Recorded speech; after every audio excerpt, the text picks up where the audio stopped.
Chapter 1865. After walking around at night for so long, all kinds of ghosts could be seen. Mag finally had some experience now. There were countless people coming and going at the stall, and he had seen more strange things in this morning than in the past 6 months. On the other side, Vivian and Luna found an empty table and spread out all kinds of delicacies on the table. This octopus sashimi is so beautiful. It's crystal clear, and I can't tell that it was originally a tentacle at all. Vivian's gaze was first attracted by the octopus sashimi. The octopus tentacles that had been cut into thin slices were arranged in the shape of a snow lotus in the wooden box. It looked like an exquisite piece of art. Yeah, Mr. Meg only used a little bit of effort to cut the octopus tentacles into such uniform sizes, and even arrange them in such a beautiful plate. Luna was also a little surprised. According to the rule of eating light flavors first, let's try this octopus sashimi first. Vivian opened the small sauce box, picked up a piece of octopus sashimi with her chopsticks, dipped in the sauce, and put it into her mouth. She chewed it open, and the crisp and refreshing octopus tentacles exploded in her mouth. It was extremely fresh, and it had not been cooked at all. There was only a little light sauce as a decoration, and it raged in her mouth. There was the refreshing taste from the sea, and also a wonderful springy texture. Although it had not been cooked at all, it was like a delicacy that had been carefully carved, and it made one sink into it.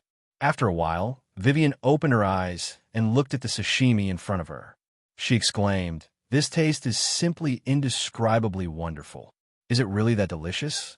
Luna smiled and picked up a piece of octopus tentacle.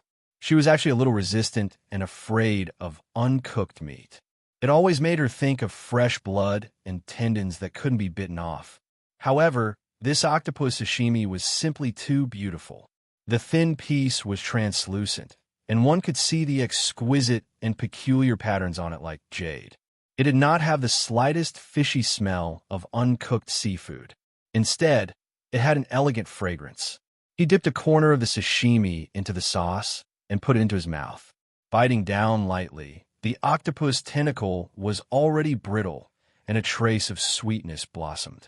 The fresh sweetness was mixed with a trace of saltiness from the sauce. It was completely different from the sashimi she had imagined. After swallowing, there was still a trace of sweetness, making her unable to resist picking up another piece. A portion of octopus sashimi quickly entered their stomachs. Isn't it a pity that such delicious food is only being served on the day of the gourmet food conference? Vivian looked at the empty plate with an unsatisfied expression. Mr. Meg is teaching on the spot. If you still want to eat, you can learn how to make it at home. Luna smiled and turned to look at the big screen. It was playing Meg's lesson on how to cut the octopus tentacles to obtain a decent-looking octopus sashimi. It's too difficult. I think just holding the kitchen knife is enough to defeat me. Vivian sighed as she watched Meg slice the octopus tentacles into thin slices with the kitchen knife. However, her gaze quickly fell on Luna, and she said with anticipation, "Luna, why don't you learn? You already know how to cook. If you learn how to cook the octopus tentacles in soy sauce and the octopus sashimi, we can even cook at home in the future." Me? Luna was a little hesitant. Looking at Meg's meticulous and serious teaching on the big screen, she nodded as if she was possessed.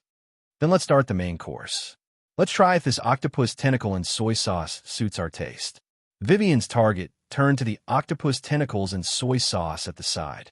Octopus tentacles were hidden among the colorful side dishes and thick sauce. She picked up an octopus tentacle wrapped in thick sauce, took it from the bowl, and put it into her mouth. Crack! The crispy octopus tentacle was bitten open, and the sauce exploded in her mouth. Rip! A clear sound of cloth tearing could be heard. The collar of Vivian's dress actually split open. At this moment, she was immersed in the delicious impact of the octopus tentacles and soy sauce, unable to extricate herself. The rich sauce exploded in her mouth together with the octopus tentacles, giving the octopus tentacles, which were originally not tasty, a soul. The thick sauce aroma had a hint of spiciness. When she savored it carefully, there was also a hint of gentle sweetness. It was trained to the perfect level, making it hard to resist. The texture of the octopus tentacles was just right. There was a hint of crispness in the softness, and the fresh aroma was still as it blended perfectly with the sauce. The taste buds on the tip of her tongue were already going crazy. That pleasant feeling made her raise her eyebrows slightly, and the corners of her mouth unconsciously revealed a smile. This is a delicacy that no woman can resist. Vivian opened her eyes longingly and looked at Luna, who was using her jacket to shield her from the octopus. She blushed slightly and whispered, "Did I crack again?" Luna nodded slightly. "Mr. Mac is too naughty. It's so delicious that it made me crack." Vivian used her jacket to cover herself and quickly fastened the collar that had burst open. However, she did not fasten it very tightly this time, leaving enough space so that it would not be too awkward to eat later. "Luna, you should try it too. I think this octopus tentacle and soy sauce is even better than stir-fried octopus tentacles." Vivian put her jacket aside and looked at Luna as she urged her. Luna looked at the octopus tentacles and soy sauce, and some hesitation appeared on her face. "It's okay. Your clothes are very loose. It's okay to eat it." Vivian blinked. Luna was wearing the black down jacket that she had given her today. It was very loose, so she did not have to worry about it, no matter how big she was. Luna was deep in thought when she heard that. She also picked up an octopus tentacle and put it into her mouth. The delicious taste wreaked havoc in her mouth. Although she had tried her best to control herself, she still could not help but let out a little sound. However, the taste of the octopus tentacles and soy sauce was too strong. She did not even have time to think before she was engulfed by the delicious taste. The octopus tentacle that she swallowed turned into a warm current that spread throughout her body. It was as if her body had received a comfortable massage and baptism. It was indescribably comfortable, and much of the tiredness from the busy days had disappeared. After a while, Luna opened her eyes with a slightly red face. She ate a small mouthful of rice and could not help but pick up another octopus tentacle and put it into her mouth. Amy's phenomenon, or rather, the octopus tentacle phenomenon, became the most influential and popular topic of the gourmet conference today. The other merchants could only be envious. Of course, many merchants had already bought photo stones and started to record and broadcast teaching videos. In the future, this series of octopus tentacles would definitely appear on the menu of many restaurants, and even become the main dish of each restaurant. After the intermission, the venue was repaired. Amy and Jasper also stood on the Magic Caster Competition's finals under the watchful eyes of everyone. Chapter 1866. They were the two contestants who had attracted the most attention in this Magic Caster tournament. Amy, the youngest disciple of Master Crassus and the youngest high-level magic caster in history. At the age of 4, she had fought her way up and stood in the finals, shocking everyone. Jasper, the personal disciple of the Master of the Mage Tower, had shown great dominance in this Magic Caster tournament. He had also made a breakthrough in the duel and miraculously turned the tables. It was these two people who had carried on the grudge between their masters and stood in the finals. Who would emerge victorious in the end? Everyone was looking forward to it. Although Jasper had made a breakthrough, he was still superior to Amy in terms of level. However, the scene of Amy bombarding Jerome and smacking him out of the arena was still fresh in everyone's minds. No one knew how strong she had become after breaking through to grade 7. The cheers from the audience rose and fell. Fire and water were incompatible. Now that the two of them had clashed, everyone was looking forward to seeing who would emerge victorious. Crassus didn't know how strong Amy was. He didn't even know what that strange thing that Amy had conjured that could breathe fire was. It was able to combine the power of dozens of ice and fire lotuses and then explode at a fixed point. Julian didn't know how to play with fire and couldn't have taught Amy how to play with fire. So that thing must have been created by Amy herself. He really couldn't tell what kind of strange tricks she would come up with in this battle. Crassus, Richard, who do you think will win this finals? Andre asked with a smile. Everyone on the stage looked at the two of them. The rivalry between Crassus and Richard wasn't a secret at their level. When Crassus had abdicated, Richard had become the new master of the Mage Tower at the behest of the king. He hadn't been recognized by Crassus. All these years, Richard had been trying to eliminate Crassus' influence in the Mage Tower. As the soul of the Mage Tower, Crassus' influence was almost everywhere. Now that their disciples had met in such a dramatic manner on the stage of the finals, everyone was naturally looking forward to seeing who would emerge victorious. It should be known that Jasper was one of Richard's proudest disciples. He had been training with him for more than 10 years, and could be considered one of the most talented geniuses of the Magus Tower's younger generation. As for Amy, she had only been practicing magic with Crassus for half a year. If Jasper lost to Amy, Richard would not be able to back down. Hard to say.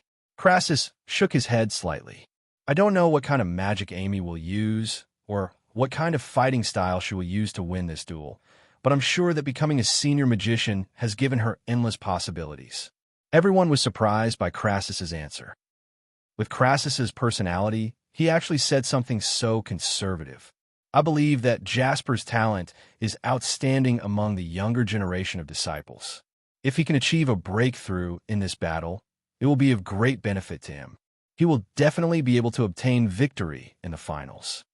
Richard said decisively, expressing great confidence in Jasper. Andre smiled. Then let's wait and see. This is a very special duel in the history of the Magus tournament. After all, there is such a young contestant. Big brother, are you very good at blowing? Amy was bored. She looked at Jasper, who was standing opposite her. Or very good at blowing. Jasper's face darkened. What did she mean by very good at blowing?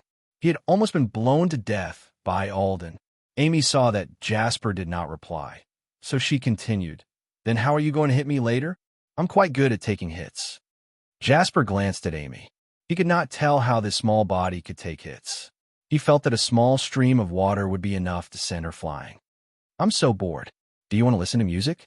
Amy took out 2 small Bluetooth earphones from somewhere, shining in her palms. Jasper glanced at the earphones and sighed in his heart. He did not know why he was standing in the finals of the Magus tournament with such a small child. It was too magical. If you don't want to listen, then forget it. I'll listen to it myself. Amy put on the earphones and whispered. Father said that if I'm me an opponent who can sing, I have to bet my ears. That way, I can hit him whenever I want.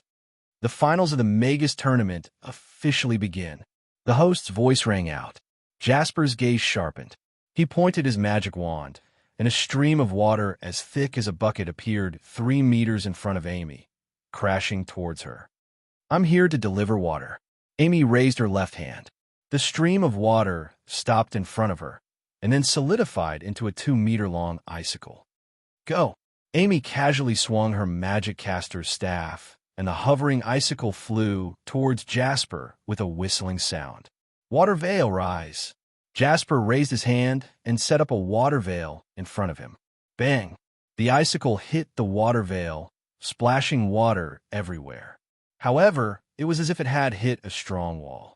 The ice melted quickly, but it could not break through. Very strong indeed. Jasper's expression turned serious. It was just a probing attack. In the first exchange, he could feel Amy's control of magic. She was definitely not a newbie who had just broken through to 7th tier. Rain arrows fall. Jasper pointed his magic wand forward again. The sky changed color, and dark clouds gathered quickly. Rain poured down, turning into rain arrows that pierced towards Amy, almost covering the entire battlefield. Rain arrows look so weak. Why don't I turn them into ice arrows? Amy looked up at the rain of arrows, blinked, and then raised her left hand again. The rain of arrows in the sky turned into ice arrows, which flew towards Jasper. Jasper looked at the ice arrows flying towards him, and his face darkened. What was this? What kind of foul play was this? The audience's expressions were equally interesting. They had thought that this would be an epic battle where water and fire could not coexist. Who would have thought that Amy would choose to use ice magic? And she had even turned Jasper's magic into her own, a means to attack him. Such a battle of magic was strange, but also hilarious. The water veil covered the sky, blocking the falling ice arrows. Jasper's face darkened as he cast Tsunami. The tsunami came crashing down, covering the entire battlefield. He looked coldly at Amy. "If you can, turn the tsunami into ice too, and then smash it on my head. Then turn it into ice." Amy raised her hand again, and the roaring tsunami turned into a huge block of ice. At the same time, a ball of fire rose from her magic caster's staff. She looked at Jasper and smiled. "Shall we wait for it to fall together?" Jasper looked at the huge block of ice crashing down like a huge rock, and his eyelids twitched. "Are you kidding me? No pop-up window." Chapter 1867. A huge block of ice several meters thick fell from the sky, covering thousands of square meters of the arena. Compared to the roaring tsunami, this solid block of ice was even more despairing. Amazing. My head is buzzing from this show. Unlocking a new magic battle style. The evidence of an ice-type magician defeating a water-type magician has appeared. No one will believe it. The magicians are being destroyed by their own magic. The audience was in an uproar, looking at the huge block of ice falling from the sky and the two standing in the middle. Were they going to perish together? "Dragon's pillar, rise." Jasper's face darkened as he roared. For pillars of water, thick enough for a man to hug, rose from his body, rushing towards the falling ice. At a height of 10 meters, they barely managed to stop the sinking ice. Using other people's magic cannot defeat your opponent. Jasper looked at Amy and spoke to her for the first time. "Is it not enough? Then I'll add more." The windfire wheels appeared under Amy's feet and turned into a red light, smashing through the ice above her head and flying towards the sky. In everyone's eyes, it was only a small red dot. Then, it turned and fell rapidly. This. Jasper looked at the red light that was expanding rapidly through the ice. His expression changed slightly. Waving his magic wand, he created another 4 water pillars to stabilize the ice. Bang! With a dull sound, Amy, who was standing on the windfire wheels, crashed into the ice. Her magic caster's staff pressed down on the ice and suddenly sank. The 8 water pillars broke, and the ice fell unstoppably. The audience held their breaths and stared with wide eyes at this scene. Jasper was not Amy and could not quickly move away from the ice. And the softest water-type magic could not support such a heavy block of ice. Moreover, there was a close combat magician on the ice. Could it be that the only 8th-tier magician in this Magic Master tournament was defeated just like that? "Young Master, please don't do this. If the 2 billion is gone, my mentality will collapse." The 10th elder put his hands together and almost knelt down. His face was sad and his lips were trembling. Richard also clenched his fists. He had just boasted, and now Jasper was completely suppressed. If he lost, it would be difficult for him to step down. It would be even more difficult for him to erase Crassus's position in the hearts of the younger generation of magicians. "You are indeed my disciple." Crassus stroked his beard and looked at Amy, who was using her magic caster's staff to press down on the ice. He smiled satisfactorily. "My fate is up to me." Jasper raised his head and let out an angry roar. 3 whirlpools appeared out of thin air, sending countless splashes of water towards the ice. They had actually forcefully created the strange sight of a waterspout. Observing the tornado, Jasper created the waterspouts. Relying on 3 thick waterspouts, he finally managed to catch the ice block at a height of 5 meters and even seemed to be lifting it upwards. Did you steal my line?" AI me was slightly taken aback, then casually said, "Go to hell." Amy raised her magic caster's staff and hammered at the ice. A corner of the ice had already fallen to the ground. It was supported by the 3 waterspouts. Under Amy's attacks, it shook violently, as if it would collapse at any time. Jasper's eyelids twitched. This little girl was too hot-tempered. She did not play by the rules of a magician. After facing her for real, he realized that she was more difficult to deal with than he had imagined. The waterspouts temporarily resisted the pressure of the ice, but he was still in a passive state. This battle, whether it was for the honor of the Magus Tower or for his master's reputation, he had to win. As a steady magician, Jasper calmed down quickly. Looking at Amy, his gaze became gentle. The noise around them seemed to have quieted down. The sound of waves could be heard, gently crashing against the shore and rocks. A melodious song floated from afar, dreamy and illusory. The situation was unfavorable. Water magic was completely countered by Amy's ice magic. After being closed in, Jasper had no choice but to use the Siren of the Sea again. This water magic with illusions was his most powerful move. It could make his opponent fall into an illusion unknowingly and make them lose their ability to resist. However, the melodious song continued for a long time. On the ice, Amy did not seem to be affected at all.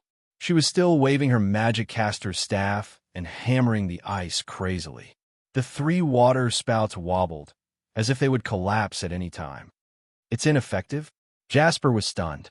This was a high-level spell that made Aldan lose his ability to resist. It was invisible and difficult to defend against. How could it be ineffective against her? I can vaguely hear the song. Senior Jasper should have used the same spell that made Aldan lose his ability to resist again, right? But why is Amy not affected at all? Yeah, she seems to be unaffected. She seems to be getting more and more energetic. Could it be the legendary magic immunity? The disciples of the Mage Tower widened their eyes in disbelief. They looked at Amy, who was standing on the ice and hammering the ice rhythmically, causing the water spouts to tremble violently. Richard's expression did not look too good either. He had thought that Jasper could easily defeat Amy with the Siren of the Sea. But now that he had used the Siren of the Sea, Amy did not seem to have fallen into the illusion at all. She was not affected at all. I see. Cross's gaze landed on the glowing earpiece at the tip of Amy's ear. Amy had said that there were 2 singing elves hidden there. Now that she was listening to the singing of the elves, the singing of the Siren of the Sea's voice was masked. Coincidentally, she had avoided the hallucination effect of the spell. Spacing out when you're fighting? That's too disrespectful to me. Amy lowered her head and looked at the dazed Jasper. Her cute eyebrows raised. She slammed her magic caster's staff heavily on the ice. But this time, it was not just a simple push. Sparks exploded from the tip of the magic caster's staff, and there was a loud explosion. Crack! Crack! Cracks spread out from the magic caster's staff, and then collapsed under the impact of the 3 water spouts. Amidst the shattered ice, a red figure broke through the ice. She stepped on the windfire wheels, raised her magic caster's staff with both hands, and smashed it down on Jasper's head. The moment the ice shattered, Jasper had already recovered. A water screen appeared above his head. At the same time, the 3 water spouts began to surround the center, trying to stop Amy. But the huge water spouts were too slow. Before they could surround him, Amy's petite figure had already flashed past.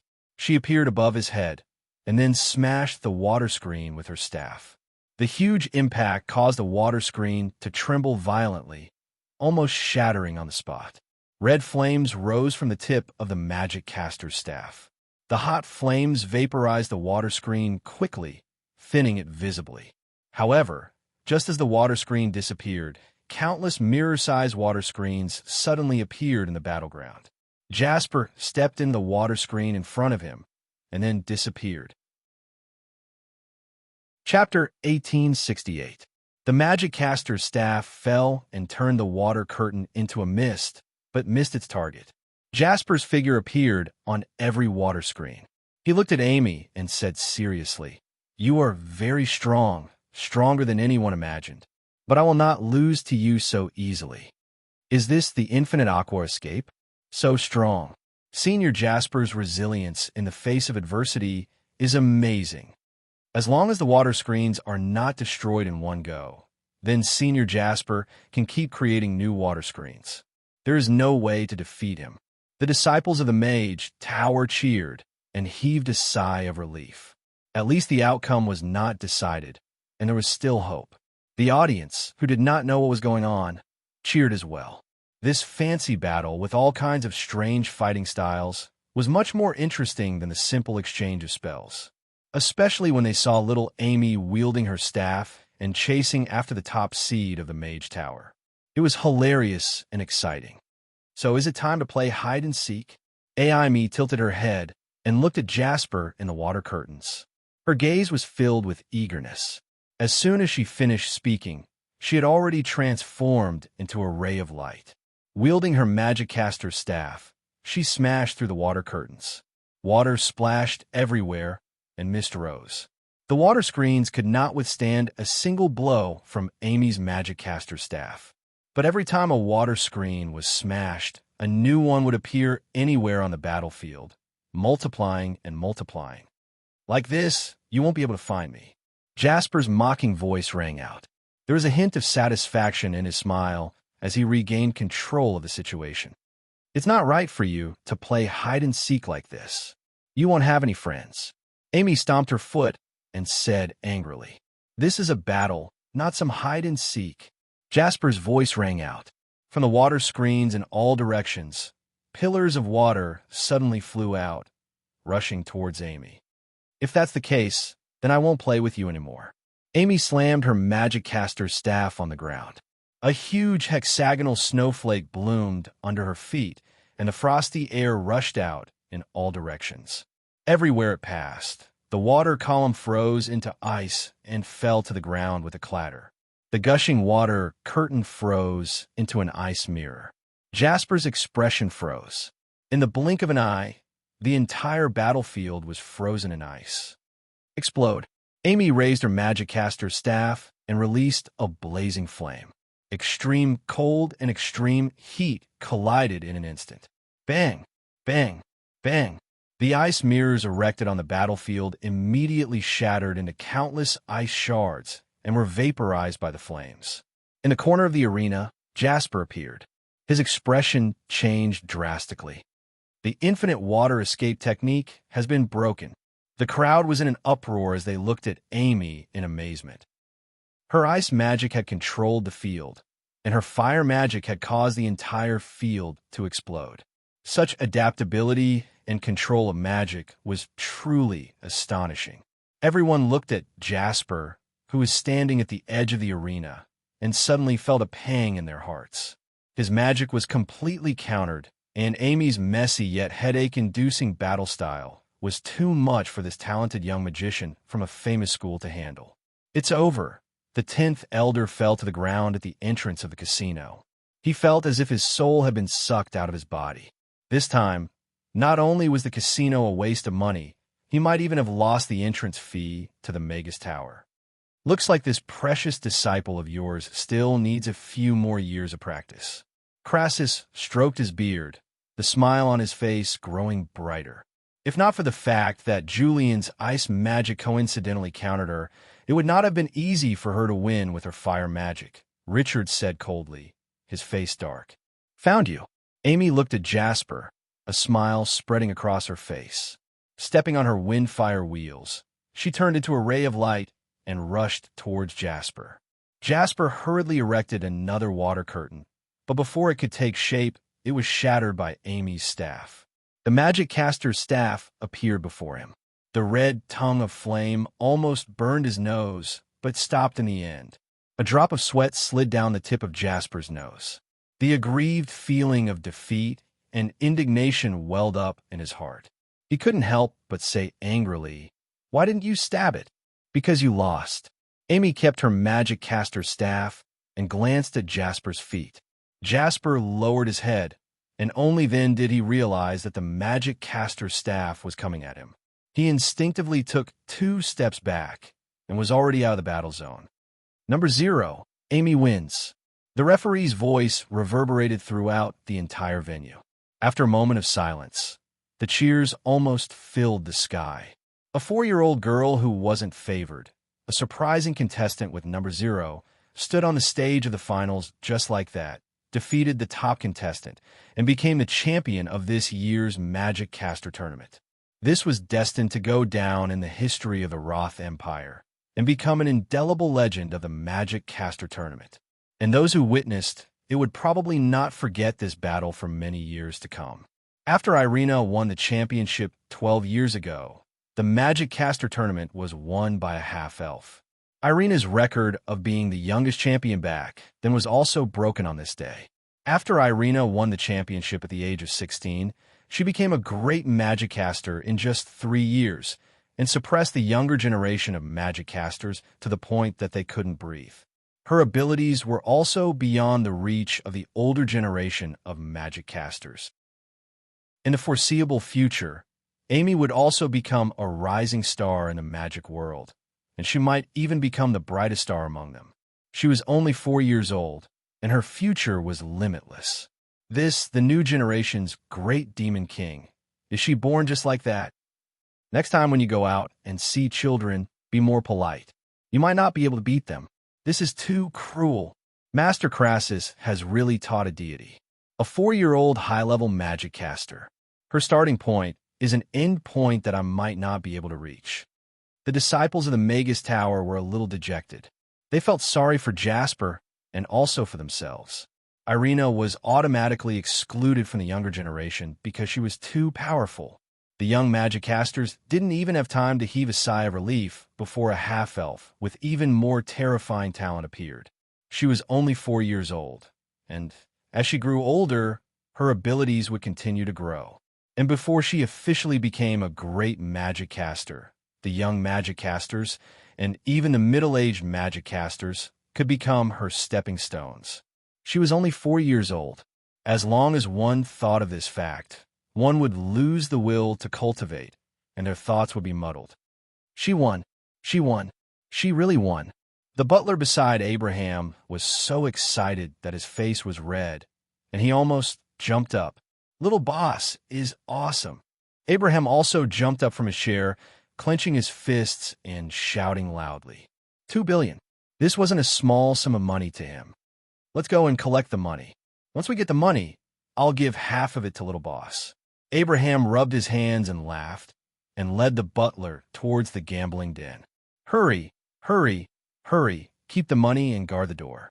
If Duke Abraham comes, delay him for a while. I'll ask the president for instructions. The 10th elder took a while to recover from the bad news of Amy's victory. He quickly got up from the ground and jogged towards the high platform. No pop-up window. Chapter 1869.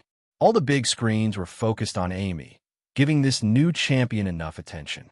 In the next 3 years, she would become the unavoidable topic of the entire magic world. No one doubted that she would become a legend in the future. This was the beginning of a legend.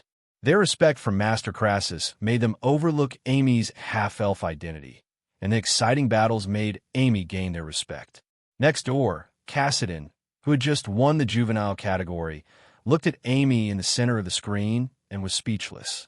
Before this, he had always thought that his biggest regret in this Magic Caster tournament was choosing the juvenile category and missing the chance to amaze everyone in the Magic Caster tournament. However, at this moment, as he watched Amy trample over one powerhouse after another, including many who were hailed as geniuses, and there were even some who had just broken through to the 8th tier, he felt a faint sense of relief. Instead of losing to her, he at least won the juvenile category and could even become an elder of the Magus Tower. This was definitely not a loss. Cassidon felt that his thoughts were immediately clear.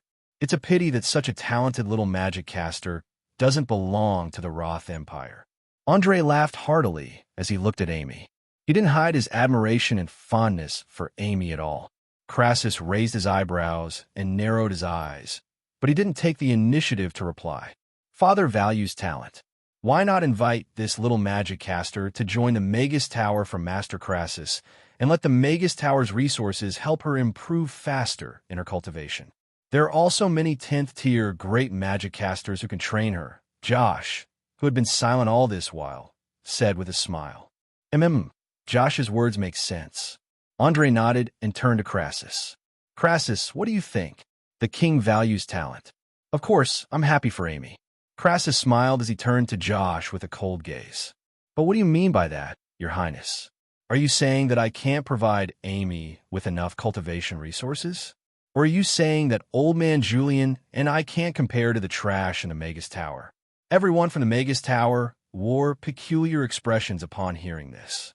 As the founder of the Magus Tower, Crassus was one generation above most of the elders, and back when he was the president of the Magus Tower, he had referred to all magic casters as trash, including the elders of the Magus Tower. Crassus, watch your words in front of his majesty. Richard's expression darkened. It was one thing for Crassus to be the president of the Magus Tower back in the day, but he had already announced that he was withdrawing from the Magus Tower, and now he was still referring to them as trash. Josh maintained the warm smile on his face as he shook his head and said, "You're wrong, Master Crassus. You're the founder of the Magus Tower, the founder of the magic caster world and the Roth Empire, and a master that all magic casters respect. In just half a year, you've trained a 4-year-old little girl to become the champion of the Magic Caster Convention. Who can doubt your efforts and abilities? However, the continent is in a state of turmoil right now. There are foreign tribes eyeing us covetously, and the devil's sword hanging over our heads. Why don't you return to the Magus Tower with your disciple, and do your part for the people of the Roth Empire?" Andre nodded as he looked at Crassus. This son of a bitch. Alex should have pierced him with his sword previously, Andre thought to himself. Crassus complained in his heart. He hated politics the most. Years ago, he didn't want to continue being the president of the Mage Tower because the king started making some troublesome requests, such as taking Charles as his disciple. Now, it seemed that he had made the right choice back then. Otherwise, not only would he have missed out on his precious disciple, Amy, but he would also have to deal with such a scheming and terrible disciple. He would definitely have to participate in troublesome matters like fighting for the throne. Your Majesty, the Roth Empire was weak back then and was surrounded by foreign powers. That was why we founded the Magic Caster Union, and then developed it into the Magus Tower so that we could protect the safety of the people of the Roth Empire. In the past few decades, the number of magic casters in the Roth Empire had increased tremendously. The Magic Casters Academies all over the country had also been doing well and formed a benign transportation system for magic casters. This made the Roth Empire the power with the most magic casters on the Northern continent. Your Majesty, you've been working hard all these years, and the number and quality of the Empire's knights have also risen to the top of the Northern continent. Those so-called powerful foreign tribes are no longer a threat to the Roth Empire now. They even have the power to fight the giant dragons. Back then, we had already achieved our goal of establishing the Magus Tower. My mission has also been completed, so I chose to withdraw. Now that I've taken in little Amy as my disciple, I want to teach her well. I don't want to participate in other things. Crassus looked at Andre with a smile and said, "Furthermore, Amy is not only my disciple. I don't think Julian would be willing to come to Rodu, let alone join the Magus Tower." The elders of the Magus Tower were deep in thought. Many of them had joined the Magus Tower to learn when it was first established. The Magus Tower back then was indeed very different from now. All the rules were more like asking them to become magic knights with noble morals. The Magus Tower now, after more than 10 years of reforms by Richard, seemed to be more prosperous, but it also seemed to be lacking something. The king had great ambitions, but Crassus had shown his cards now and expressed that he was not willing to participate in the expansion of the Roth Empire's territory. Andre looked at Crassus and was silent for a while. He sighed and said regretfully, "The Empire is indebted to you, Master. I cherish talents, but I don't want to force you. This matter will not be mentioned again." Josh stood up and bowed. "I have been rude. Please forgive me, Father and Master." "It's all right." Andre waved his hand. Crassus glanced at him and nodded slightly. All the officials and the magic casters of the Magus Tower kept quiet out of fear and did not dare to act rashly. "I will personally present the award to this little champion today." Andre broke the silence with a smile. Everyone heaved a sigh of relief. They could not help but marvel at the king's magnanimity. Not only did he not blame Crassus, he even gave his disciple such an honor. "The champion and runner-up, please come on stage to receive the award.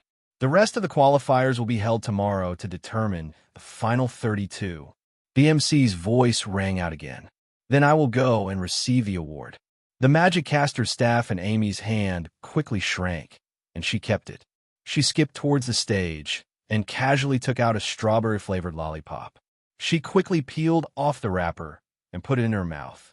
Her eyes immediately curved into cute little crescents. Jasper kept his magic wand dejectedly and followed behind Amy with lowered eyes. The 10th elder finally found an opportunity to climb onto the high platform. He came to Richard's side and whispered a few words. "What?" Richard's expression changed as he exclaimed. Chapter 1870. Why are you in such a panic? Andre turned to Richard. "Your Majesty, please forgive me for disturbing you." Richard hurriedly rose to his feet, and after a brief hesitation, he decided to come clean.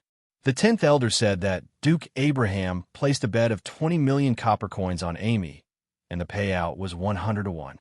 Now, the Magus Towers gambling house has to compensate him with 2 billion copper coins. I overreacted. 2 billion. Duke Abraham made a huge bet. Not only did the Magus Tower lose face, but they also lost money. All of the officials wore peculiar expressions.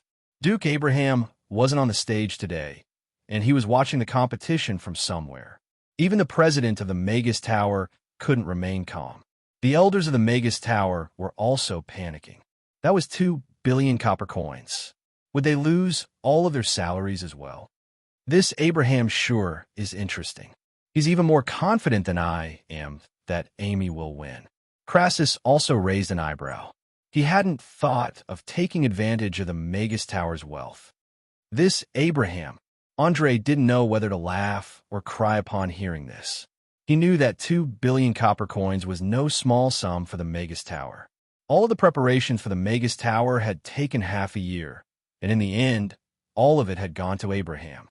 The Magus Tower had been self-sufficient for many years through the triennial Magus Towers Magic Conference, and they had never needed the support of the National Treasury. This year, they had completely failed. "Go and bring Duke Abraham to me," Abraham instructed. "Yes, Your Majesty."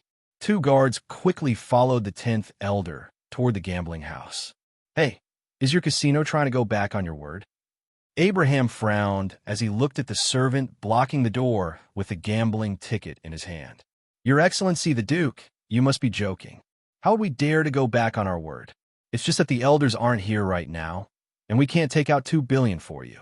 Please wait a moment, and let the elders deal with your huge reward." The servant said with a sad smile, his legs trembling. Who was this man? He was the king's younger brother, the king's right-hand man, and one of the 4 great dukes of the empire. Even though he didn't hold any position in the royal court, it wasn't that he wasn't favored by the king. Instead, he had resigned from all of his positions and stayed at home. Everyone knew that he was the king's most trusted duke. No matter how kind and gentle he looked, he was still the most powerful person in the Roth Empire, and even on the Norland continent. Moreover, he was here to receive a prize. 20 million bets and 2 billion in prize money. Even if they emptied the casino's coffers, they wouldn't be able to gather this amount. They did not dare to provoke this man, but the 10th elder had run off to look for the president, so they could only temporarily delay him. Is the Magus Tower? Abraham's brows furrowed upon hearing this. It was only 2 billion. He felt like the Magus Tower was quite wealthy, but why were they so stingy with their opening bid? However, he didn't make things difficult for these servants. In any case, the betting tickets were in his hands, and no one had ever been able to go back on their word, not even the Magus Tower. The 2 guards stepped forward and bowed. "Duke Abraham, His Majesty requests your presence." His Majesty invited me? Abraham was a little surprised. He looked at the 10th elder with a disdainful expression and said, "Is your Magus Tower trying to go back on their word? Please don't misunderstand, Duke. We wouldn't dare to do something like that. It's just that the amount is too large, so I reported it to the president. His Majesty just so happened to hear about it and asked about it. We're here to discuss the matter of the prize." The 10th elder hurriedly shifted the blame to Abraham. "All right, let's go collect the money." Abraham nodded and followed the 2 guards to the platform. "You're making such a huge bet just to watch a competition, Abraham. I really want to see how many days you can afford to gamble with your net worth." As soon as Abraham stepped onto the platform, Andre began to interrogate him. Abraham looked at Andre, who was speaking in a stern voice, but wore a smile on his face. An innocent expression appeared on his face as he said, "Your Majesty, I only made a small bet for fun, and I only won a total of 1,000,000 copper coins, all of which I bet on little Amy. However, I didn't think that she would become more and more valiant as the competition progressed. In the end, she even became the champion.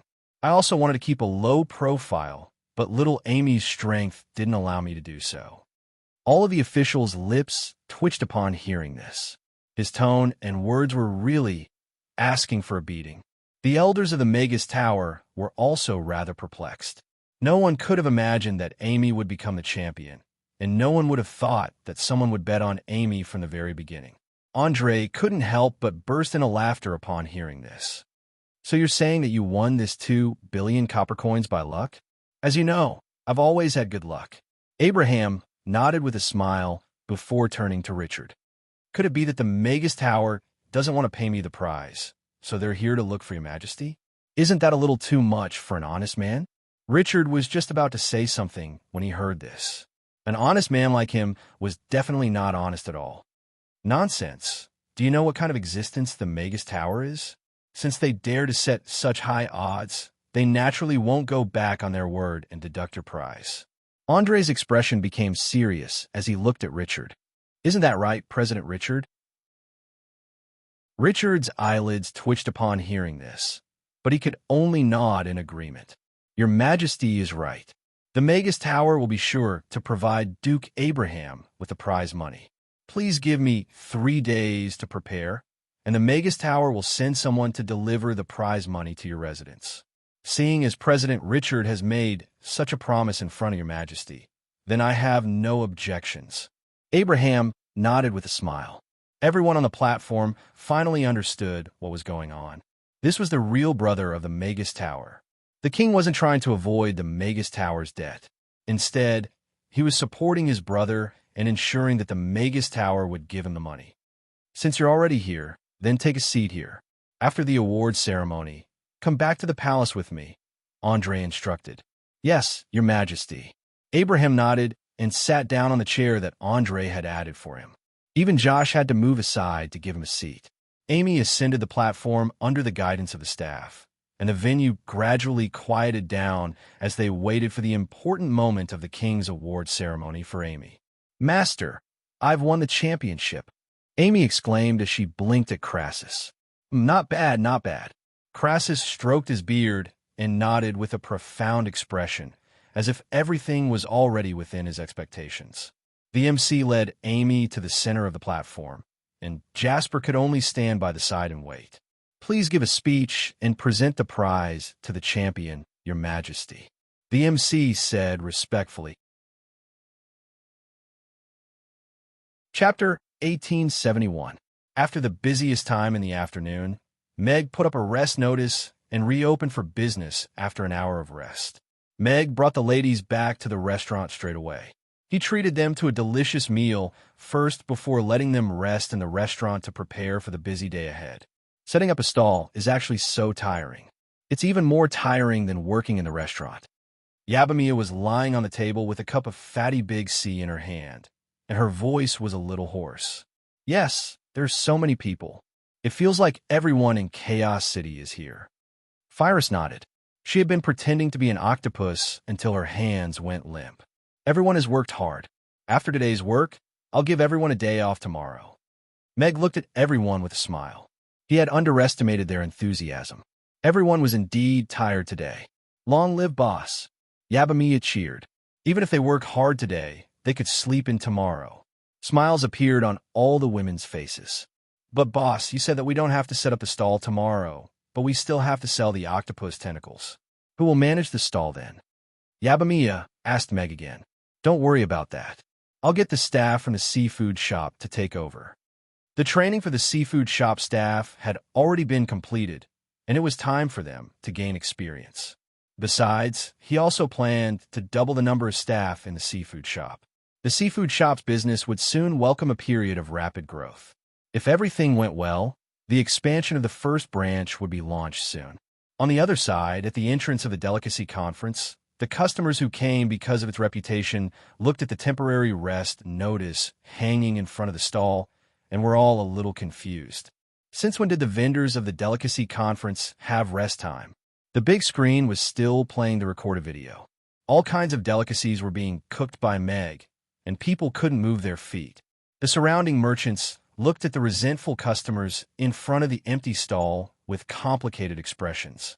Envy was inevitable. They had attended so many delicacy conferences and had never seen a vendor who could set rules for his customers. They had also never seen a vendor who could cause such a commotion in just half a day. Of course, they had also never seen a boss who left a large group of customers and brought his employees to eat and rest. If it were any other boss, they would want to take a whip and guard behind their employees' butts. If they saw that they were not working seriously, they would raise their hands and whip them. Looks like Mamie's will dominate the rankings for this year's gourmet food competition. It's a well-deserved reputation. Looking around, there's not a single person who can fight. This is something we can't complain about. Fortunately, they only make the 4 dishes of the octopus tentacle series. Otherwise, we probably wouldn't be able to compete for the top 10. The responsible merchants gathered together, and the topic of discussion was inevitably sour. Their family will only attend the gourmet conference for a day. After a few days, the guests will forget about their taste. If we work hard, there's still hope. Alva forced a smile.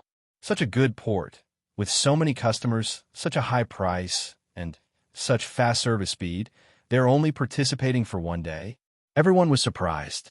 This was somewhat unimaginable to them. However, upon hearing this news, everyone's thoughts quickly came to life. The gourmet food conference lasted for 7 days. Although today's event couldn't be compared to Amy's, it was still unknown who would rule after 7 days. After a short break, everyone returned to the stall. Before he reached the stall, Meg was already being stared at with unkind eyes. "Why are we lining up now?" Meg looked at the long line in front of the stall with a little surprise. He didn't expect that there would still be people lining up here after the announcement was made. After all, this wasn't Mamie's, and these customers weren't regulars. However, this wasn't the first time Meg had done this kind of thing. Without blushing or skipping a beat, he led the ladies into the stall and began to prepare for business. It was all freshly made food. Meg turned on the big screen for the live broadcast. Holding the fat head fish in his hand, he danced with the kitchen knife. The ingredients were cut evenly in the air and fell into the matching basket. The customers who were originally full of resentment watched this scene, and their expressions gradually brightened. They didn't expect this chef to have such exquisite knife skills despite his young age. Even with a wide and square kitchen knife, he could cut the ingredients so evenly. His movements were so swift that it made the housewives feel ashamed of their inferiority. The ornamental ingredients made the customers feel much less resentful. At the same time, they began to look forward to the various delicacies that had exploded with word of mouth. Of course, the bigger reason was that they had been forced to look at the 4 dishes on the menu many times when they were lining up here. Now, they just wanted to eat as soon as possible to comfort their long-suffering stomachs. "Mr. Mack, I heard that little boss advanced to the top 32 of the Magic Caster Conference yesterday, and she's in the Magic Caster category. She's really a young talent." Dicus, who had brought his child to the gourmet conference, came forward to congratulate Meg. The Roth Empire's Magic Caster Conference was the most authoritative competition for magic casters on the Northern continent. Although only 8th tier and below were allowed to participate, the magic casters who shone in every Magic Caster Conference would become famous in the Magic Caster world. Amy advanced to the top 32 of the Magic Caster category at the age of 4. This achievement was incomparable. When the city lord received the news yesterday, he couldn't hide his surprise either. When the customers standing in the front row heard that, they all revealed a gossipy expression. They didn't expect this head chef who looked so young already had child. Moreover, he was a genius magic caster. "I see. That's pretty good." Meg nodded with a calm expression. His hands didn't even stop moving. Amy is participating in the Magic Caster category, not the youth category. Dicus thought Meg didn't hear him clearly, so he emphasized again. Then wouldn't those magic casters who lost to her be very embarrassed? Meg asked with a smile, as if he suddenly came back to his senses. Dicus was stunned. This angle was really strange.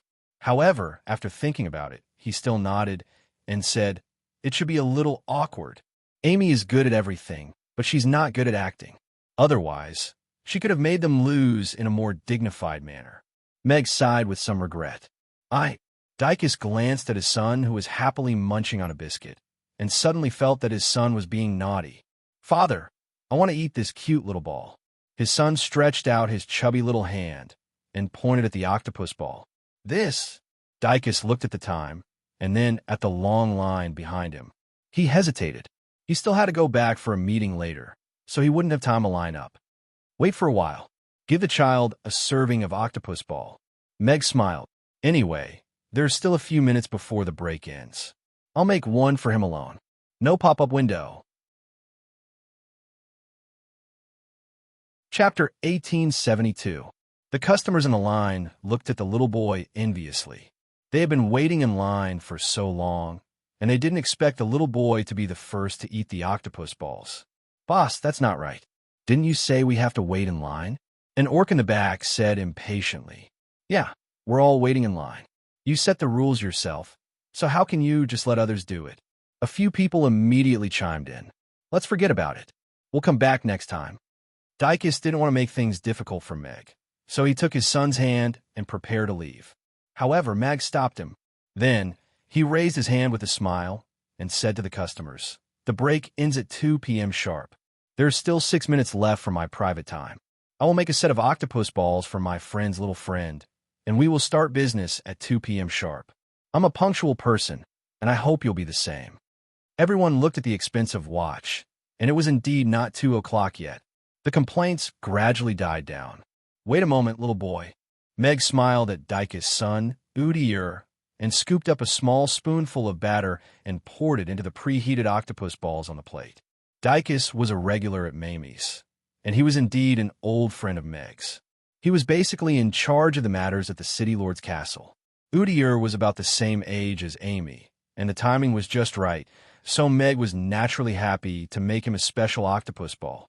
In less than 3 minutes, a large portion of octopus balls was scooped into a wooden box by Meg.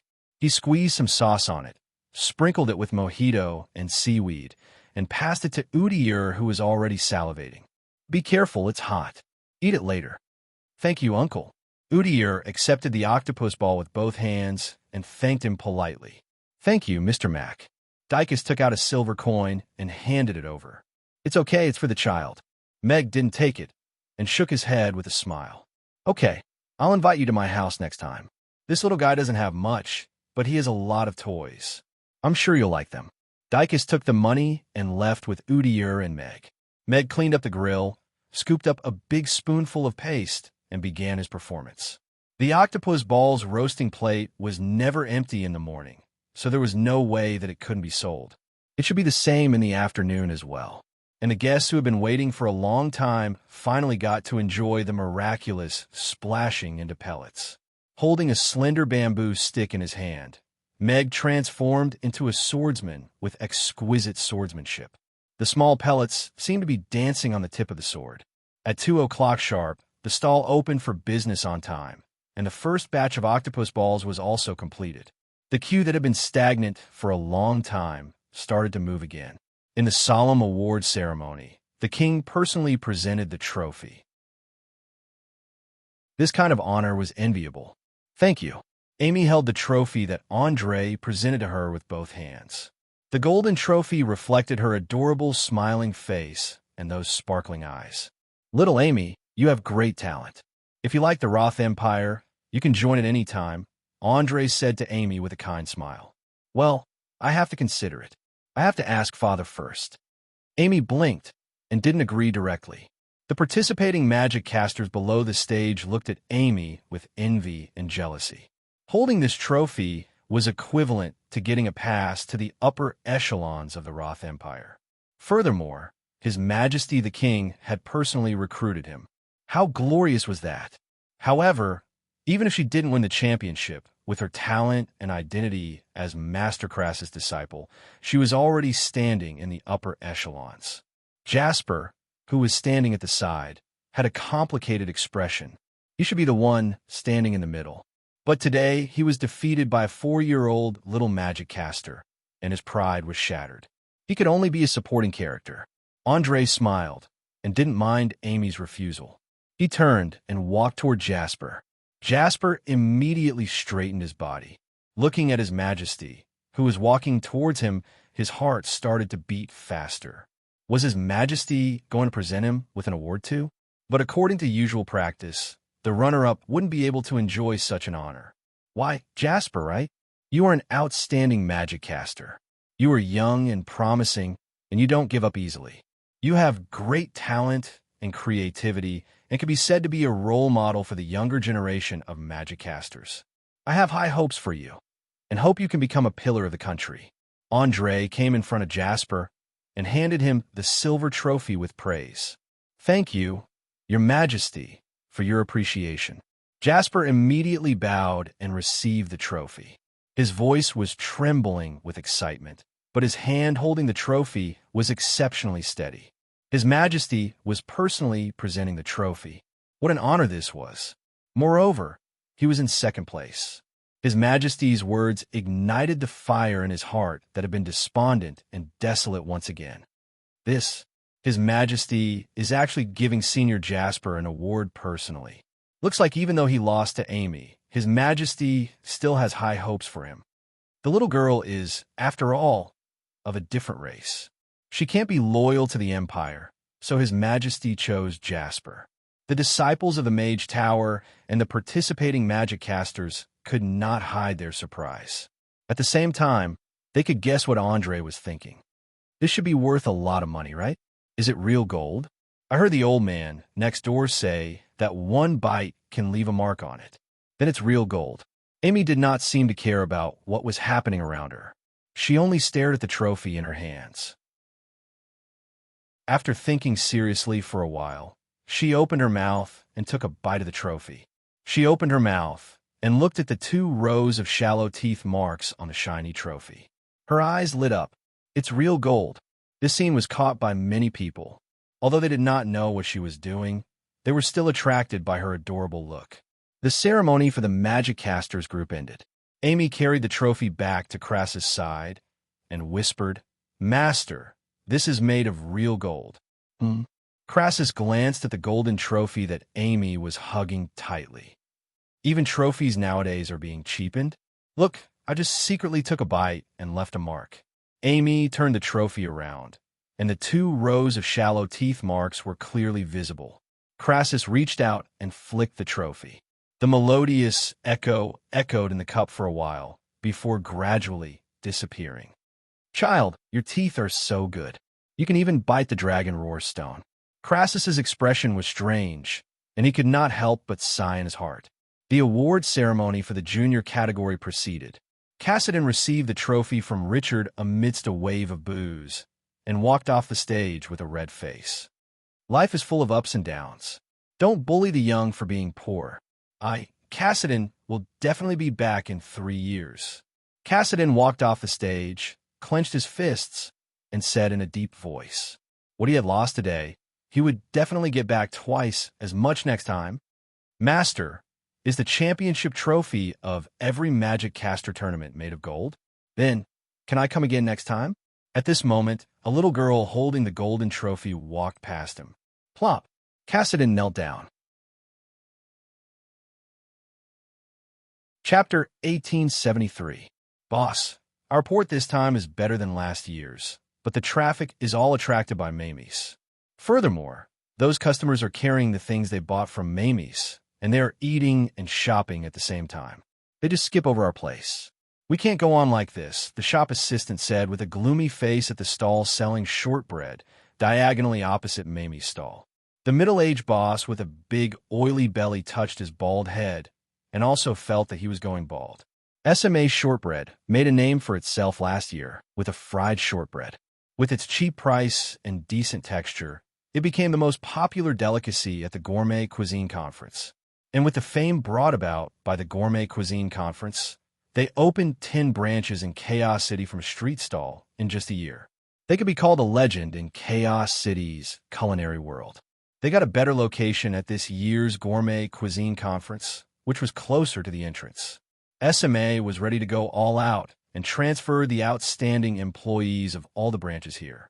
He also prepared a lot of ingredients, hoping to create another legend.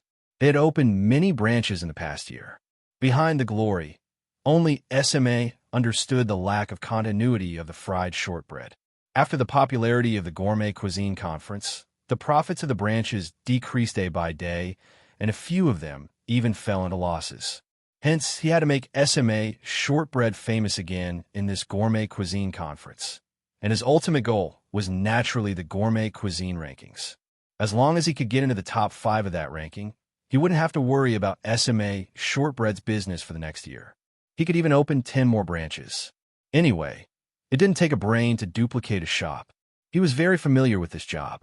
But now, this beautiful vision was attacked by Mamie's. The weird queuing rules and the big live broadcast screen that made people's heads go bald were originally thought to be means to drive customers away, but they didn't expect to attract wave after wave of customers. From morning till now, there were at least 2,000 customers queuing in front of Mamie's stall.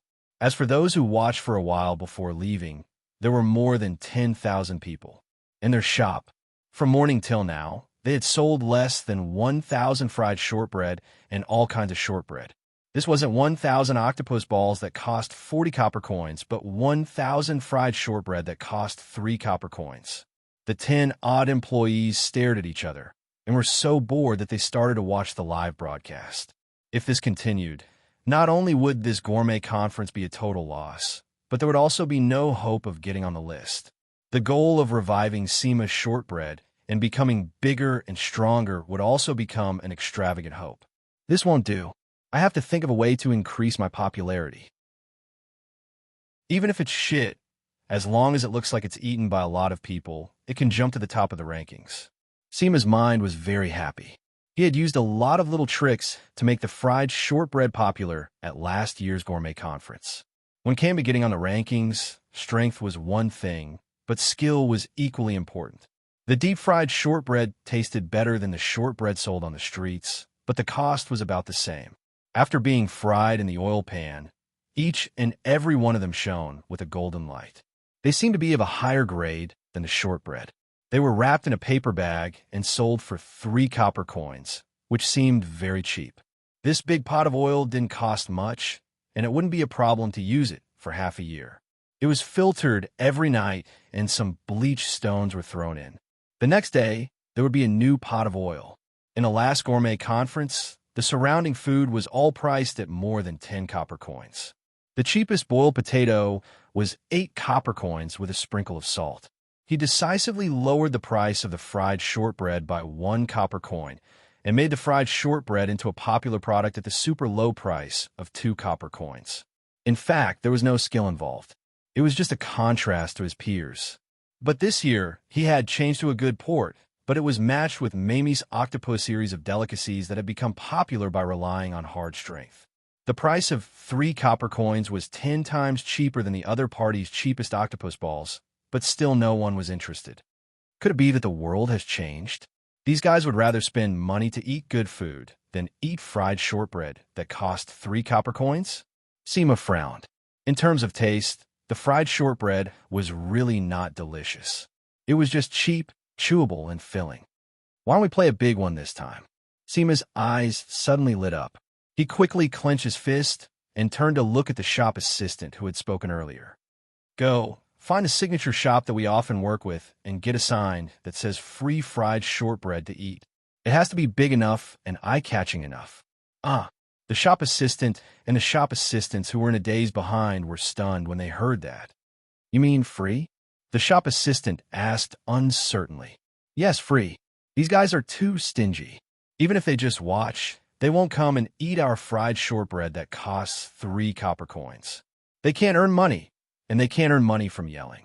Wouldn't this gourmet conference be a waste? Seema waved his hand and continued. Then let's just make it free.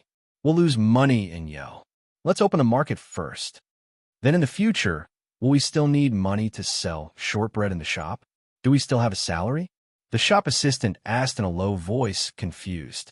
The other shop assistants also looked at Seema. Don't worry, I won't treat you badly. Just do as I say. In the future, even if the fried shortbread doesn't make money, we can still sell other things. For example, the bag that holds this shortbread. If a bag sells for 3 copper coins, a fried shortbread will still be sold for 3 copper coins. Seema comforted them with a smile. But the bag wasn't made by us, another shop assistant muttered. What's wrong with that? Seema frowned and said with a sullen face, hurry up and get to work. Why are you talking so much nonsense? Everyone immediately kept quiet out of fear. Soon, the temporary signboard was in place. Come on, take a look, take a look. Seema's Crispy Biscuits Town shop's deep-fried crispy biscuits are free of charge. Each person can only get one. First come, first served. Seema stood on a high stool and shouted through a loudspeaker. Free? Everyone immediately looked in the direction of Seema's shortbread. After a moment of hesitation, a group of people immediately rushed up. Many of them were originally standing at Mamie's stall to watch the show.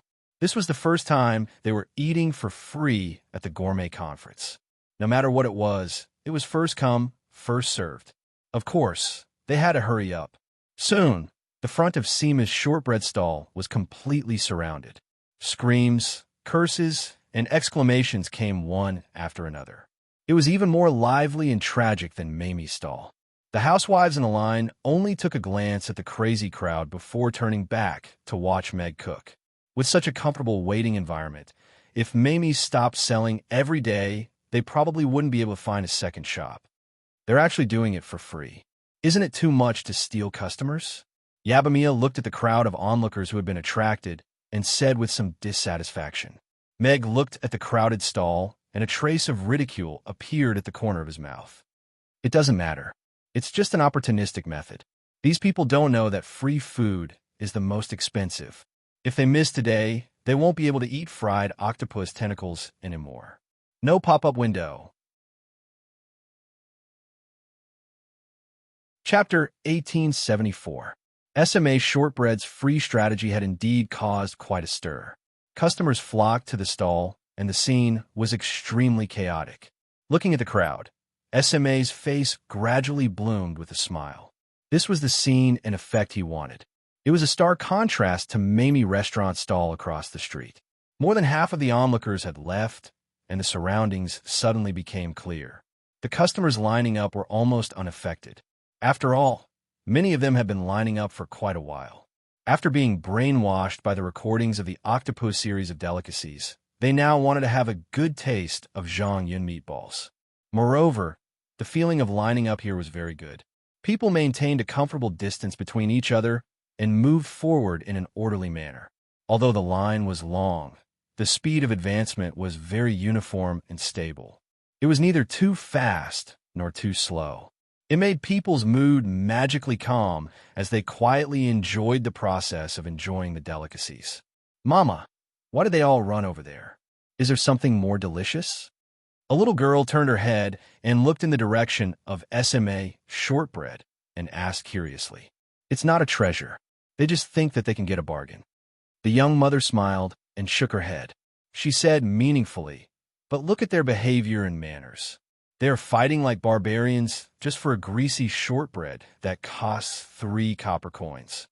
3 copper coins. The little girl touched her pocket and took out 5 copper coins. I have all of them. The mother smiled and patted the little girl's head. That's right. If even you can fork out the money, why should we put down our dignity to fight for free? If you really want to eat it, we can wait until there are fewer people. Then we can take the money and buy one. Then we can eat it openly. What about octopus meatballs? The little girl retracted her gaze and turned to look at the big screen. A small portion of octopus meatballs costs 40 copper coins. That's a lot. I don't have enough money. The little girl suddenly became a little worried and looked at her mother with a little frustration. Why can't it be free? Bah, what the hell? You almost knocked my teeth out. Free things are really not good. At this time, An orc threw the fried shortbread that he had only taken a bite of into the trash can. He spat with a look of disgust and walked away. I feel that this shortbread is not as good as usual. It doesn't taste good, and neither does it taste good. Anyway, it's free. It's fine as long as we can eat it. If you want us to spend money, that's impossible. The two people who had just taken the biscuits walked forward in disdain while eating. The mother looked at the young lady and said softly, "Look, free doesn't necessarily mean it's good. Often, people will be attacked for no reason and not cherish it because it's free." Won't this affect the mood of people who like this biscuit? The little girl nodded as if she understood. Actually, collecting money is a two-way choice. Look at how interesting this boss uncle is. He set the rules so that we can line up here leisurely. We don't have to compete with them like barbarians. We can also watch him cook and exchange delicious food for a cheap price. I think this is what a gourmet should be like, the young mother continued. Okay, I understand. If this uncle's octopus balls are delicious, then I'll buy them with a small amount of money next time. The little girl nodded. Even if you don't have money now, you can buy them when you have money in the future. Delicious food will never be obsolete. The mother took the little girl's hand, looked into her eyes, and said seriously, "But you must remember, you must not be those people. When you're attracted by those free things, you will miss those precious things. When you go back to look for it, you may never find it again." Yes. The little girl nodded and looked at Meg, who was frying the octopus tentacles. She swallowed her saliva and said, "Then can we have another serving of that? If we miss it, will we have no chance to eat it again in the future?" The mother was stunned and immediately smiled. "Okay, then we'll order another serving of this later." Meg really didn't care about the so-called free shortbread on the opposite side. The shortbread was the first food he tasted after coming to this world. This thing, maybe he could use it to grind his teeth? As for whether the SMA shortbread on the opposite side would become easier to grind after he fried it, that would have to wait for the customers who worked hard to get the shortbread to verify. The men who came to watch the show left, leaving more space for his target, the housewives, to watch the video and learn. Mag only cared about following his own rules. He would let the customers eat delicious food and then exchange it for a corresponding reward. Of course, this reward was already quite generous. The tentacles of the great old one were more precious than the meat of a giant dragon. To be able to eat it for 40 copper coins was simply too generous. "President, do we need to interfere with the SMA shortbread?" A staff member found Robert. "Get a few staff members to help maintain order. There must be no accidents," Robert said with a frown. He knew that the SMA shortbread's actions would cause a certain amount of harm to other businesses, but the Food Association couldn't interfere with the business's operations. This bastard is really shameless. He's actually doing it for free. Yeah, he's even more shameless than Mamie's. At least he wins by relying on taste. Are we going to follow? Follow your head. My roast pig costs 800 coins, and you're letting me do it for free. Do you know how expensive pork is now? SMA smiled, but the bosses of the surrounding stalls were miserable. Although Mamie's attracted a lot of customers, there were still many customers who could get a portion of his shortbread. Now that the SMA shortbread was doing this, the customers who were holding the shortbread in their hands didn't even look at them and walked away. This was no different from taking drastic measures to deal with them. But looking at the crowd in front of the SMA shortbread stall, they were a little tempted. Amy was about to go eat something delicious with Crassus when she was stopped by Abraham. "It's you, Uncle Fatty. Is your fat eagle doing well?" Amy looked at Abraham and asked curiously.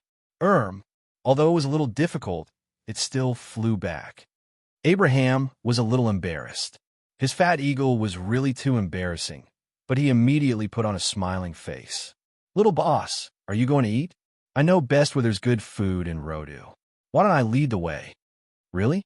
Amy's eyes lit up, and she immediately nodded. "All right then, I'll let you lead the way. Hee. And Little Boss's performance in the past 2 days has allowed me to earn 2 billion copper coins. I plan to give you half of it," Abraham continued with a smile.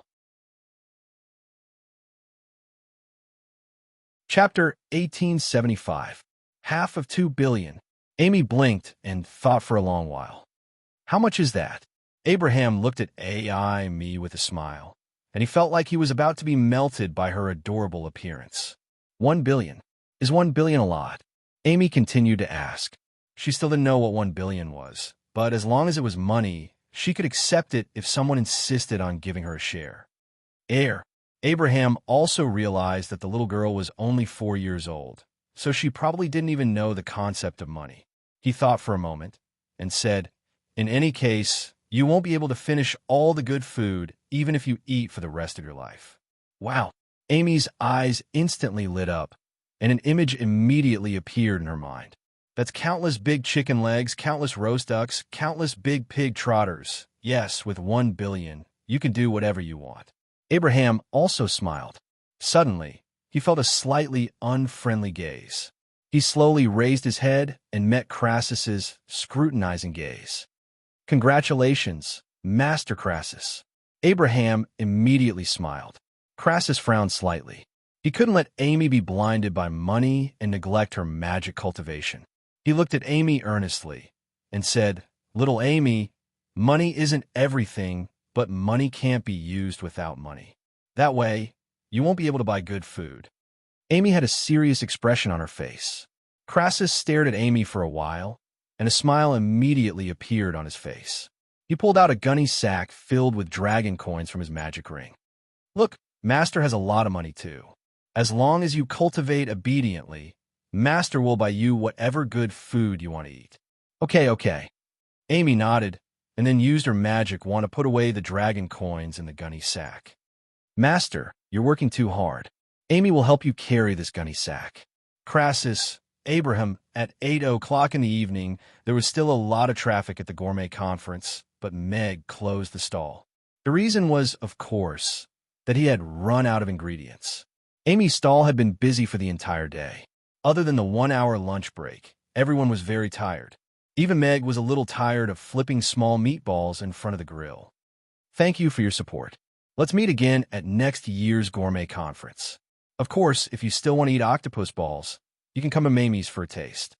Meg smiled at the customers who were still unwilling to leave. "Head chef, are you not coming tomorrow?" A girl with big eyes looked at Meg in surprise. The other guests were equally puzzled. The gourmet conference would last for 7 days, and today was the first day. "Yes, Amy's is only attending for 1 day." Meg smiled and nodded. "Then what if I didn't learn how to explode the octopus tentacles?" A woman asked nervously. Other people who wanted to go home and try the octopus tentacle series of delicacies also looked at Meg. Although they had already learned it with their eyes, they couldn't guarantee that their hands could really catch up. They planned to come again tomorrow to consolidate it. Although we won't be coming tomorrow, the big screen will not be removed. The teaching video of the 4 dishes will be played on it. If you have any questions, you can watch it a few times yourself, Meg explained. That's good. Everyone was slightly relieved when they heard that. But I still like the way head chef teaches me personally. It feels so gentle. A girl looked at Meg reluctantly with sparkling eyes. Meg smiled, took off his apron, and left with the girls. He had gained many little fangirls today. However, such things might not be a good thing for married people. After saying goodbye to the girls at the entrance of the ice cream shop, Meg returned to the restaurant alone. On the way, he picked up Anne, who was learning magic from Cece, and Ugly Duckling, who was staring at charcoal and drooling cruelly, and was very happy.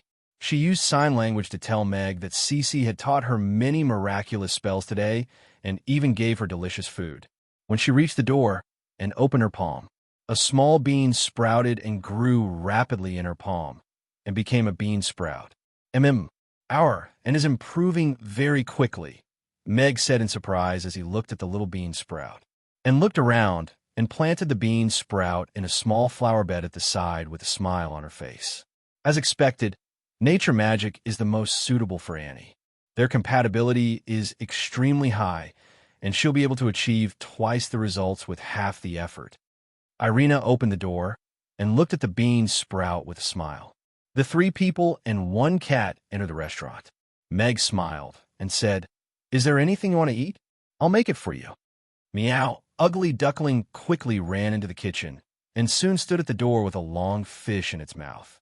Meg looked at Ugly Duckling, whose paws and head were soaked, and said solemnly, "Ugly Duckling, if Amy finds out what you're doing, you'll be put in the oven." Smack! The big fish landed on the ground and immediately flopped around. The dumbfounded Ugly Duckling didn't forget to use a paw to press it down, but still looked at Meg with its mouth half open, as if it hadn't escaped from his words. "Is it fat enough?" Irina also looked at Ugly Duckling with a smile. Ugly Duckling's eyes widened even more. It used its paw to push the fish forward a little, and then retracted its paw. It took 2 steps back and leaned against the wall, trembling. This family was too frightening. "I'm just kidding." Meg walked over with a smile. He picked up the fish and casually threw it into the sink, preparing to make a pot of fish soup for Ugly Duckling, and went forward and picked up Ugly Duckling gently. She hugged it in her arms and patted its head gently with her little hands. Gurgle, gurgle. Ugly Duckling soon let out a comfortable gurgle and lay in Anne's arms comfortably. A smile appeared on Annie's face. What a kind-hearted child. Irina retracted her gaze from Anne and walked to the kitchen door to look at Meg, who was preparing the fish. "Oh, yes, Amy won the championship." Meg turned around and only reacted after a while. "You mean Amy won the championship?" "Yes, she broke the record of being the youngest champion of the Magic Caster tournament that I set back then." Irina nodded with a smile. "Moreover, she's the youngest advanced-level Magic Caster in history. She's indeed my daughter." Meg nodded. He couldn't hide the pride in his smile anymore. "She inherited her magic talent from me." Irina raised her chin slightly. "That's right. Like mother, like daughter." Meg nodded in agreement. "You mean I'm a tigress?" Irina looked at Meg, but her gaze gradually became dangerous. "Meg." Chapter 1876. The 3 of them had a scrumptious supper together. He treated it as a celebration for Amy's championship. Of course, when Amy came back tomorrow, he had to hold a separate party for her. Amy being able to advance so quickly and finally becoming the champion of the Magic Caster tournament was really out of his expectations. As for breaking through to become a high-tier Magic Caster, it made him, as a father, feel a little ashamed. If it weren't for the countless miraculous encounters he had during this period of time, capturing the system and squeezing it as hard as he could, he would really have become Amy's protector. And that timid and pitiful little girl from back then had now become the champion in the eyes of tens of thousands of people, which also made him feel gratified and proud. Meg put down his wine glass and looked at Irina as he said, "It's a rest day tomorrow. After Amy comes back, let's go on a vacation as a family." "Where are we going?" Irina asked casually as she put a piece of fish in her mouth. "We've been to the seaside, the snowy mountains, the grasslands." Meg muttered. He couldn't think of any interesting places at the moment. "Why don't we go to Firefly Valley?" "Amy Annan should like it," Irina suggested. "At this season, the fireflies should be out under Dragon Island." "All right, then we'll go with what you said." Meg nodded. Under Dragon Island was a place that had yet to be developed. There were many interesting places hidden there, and it was indeed worth a visit. After eating supper, Meg washed up and lay on his bed. Just as he closed his eyes, the system's voice suddenly sounded. "Ding! Congratulations, host. You've received the title Gourmet Enlightener. Gourmet Believers, 3,652. In view of the fact that the host has taken an important step to change the Norland continent's food and beverage industry, the system's hidden reward has been triggered, a recipe for mapo tofu. There is a huge gap between the current restaurant's level and the host's strength. Also, the restaurant has a lot of upgrade points. Do you want to spend 10 million points to upgrade the restaurant? Gourmet Enlightener? This title sounds good." Meg nodded. Those 3,000-plus followers should be the result of today's live broadcast. It was already very good to have such an impact in just one day. However, Meg was more concerned about the reward of the mapo tofu. This was one of his favorite Sichuan dishes. It was spicy and tasty, and it could be said to be a divine dish that went well with rice. After losing 2 dishes, he received 1 mapo tofu. Meg felt that he had profited. As for upgrading the restaurant, Meg was also interested. How can I upgrade the restaurant with 10 million points? Meg asked. It had been several months since the last upgrade. 10 million upgrade points can upgrade the restaurant into a flying fortress. The restaurant will gain the ability to fly in an orderly manner. Its speed can reach Mach 1, and it will also gain level 9 attack resistance, the system replied. Mach 1 was slightly faster than the fastest cruising speed of a civil aircraft. Although it was not as fast as a fighter jet, it was already extremely fast for a restaurant. A restaurant that could fly was naturally a gimmick. To Mag, Mamie Restaurant's existence had already gone from the initial stage of providing food to an idealistic stage, bringing delicious food to the Northern continent. The ice cream shop and Manna Hot Pot restaurant were extensions of Mamie's. That day in the underground cavern, he almost died in the lightning tribulation during the battle with the octopus monster. At that time, the deepest thought in his heart was that he regretted not being able to accompany Amy as she grew up. He regretted not being able to bring her to see the wider world and experience a different life. Although Mamie's had already become a famous restaurant in Chaos City, it was still a niche restaurant. Its influence could not even be compared to the huge number of pancakes on the streets. This was not in line with the god of cookery's philosophy, who was committed to bringing a revolutionary change to this world's cuisine and allowing more people to taste delicious food. The live broadcast of today's gourmet conference was his attempt. The effect was not bad, but the influence was still not enough. However, now that the restaurant had gained the ability to fly, it was as if he had added wings to his thinking. Why did he have to be restricted to one city? The world was so big. Why didn't he bring the restaurant along and explore it? Although it was comfortable to let the regulars of Mamie's taste the familiar and stable delicacies every day, it would be difficult for his knowledge and culinary skills to improve. System, you said you want me to become the god of cookery, but how can I become the god of cookery? If it's just to hone my culinary skills, my standard should have already surpassed most of the chefs, right? Meg asked in his heart. 10th tier was the limit of a knight's cultivation.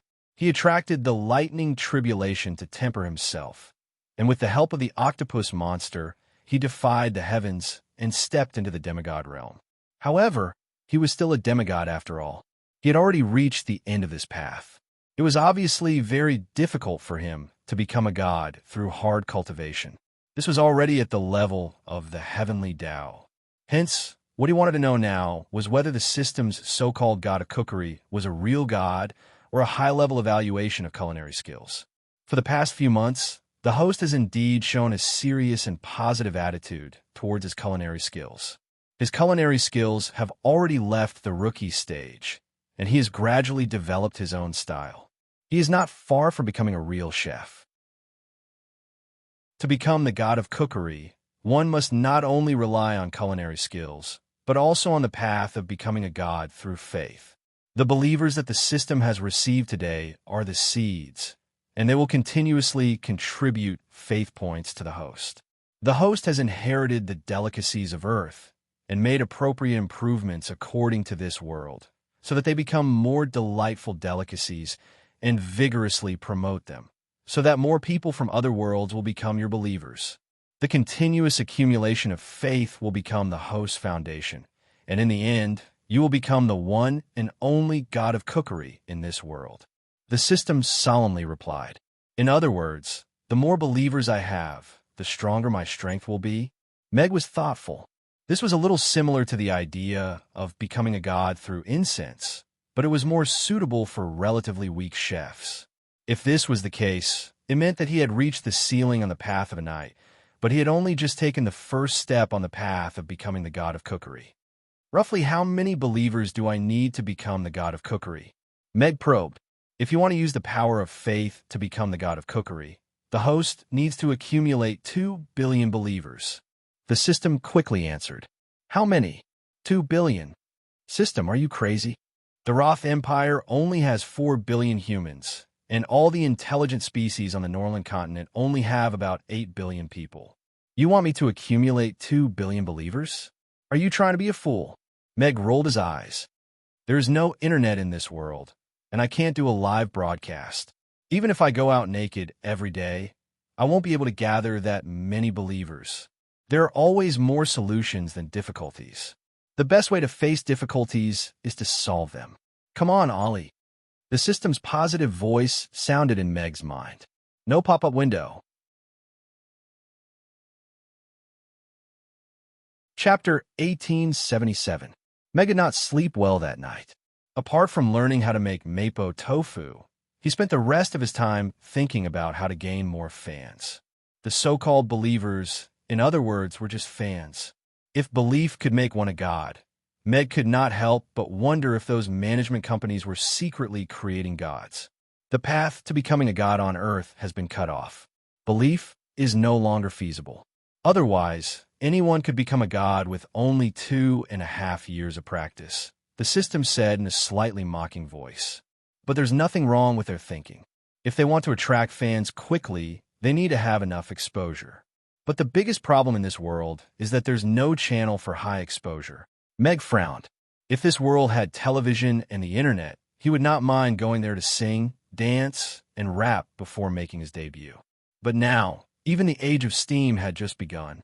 If he took too big a step, not only would it be easy to pull his balls, it would also be easy to tear his pants. Meg was not sure if this world was wearing underwear. The steam engine was still in the experimental stage. He could not rashly bring in the age of electricity. But today's live teaching gave him some new ideas. Although the development of technology in this world was behind, the development of magic made up for the shortcomings of technology to a certain extent. If it could be used properly, it could surpass technology and obtain things with similar effects. From video recorders to projectors, how many generations of people had worked tirelessly to obtain them? Between a photostone and a projection stone, with a conversion array, it could carry out a short-distance real-time broadcast. This was also the wisdom of the people in this world.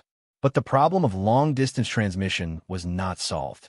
The overly large size also limited it as a family entertainment project.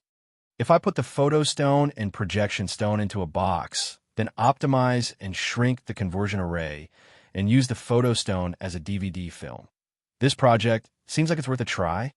Meg touched his chin and fell in a deep thought. Then I can forcibly insert a 3-minute gourmet teaching advertisement into the booting screen. Before dawn, Meg had already drawn 3 drafts of the design of the magic camera in the study room and built the models one by one. Because the image conversion system was already very mature, Meg only made an integrated and optimized design, allowing the originally complicated and huge conversion system to be put into a flat box. Of course, he couldn't optimize the conversion array. What he did was design.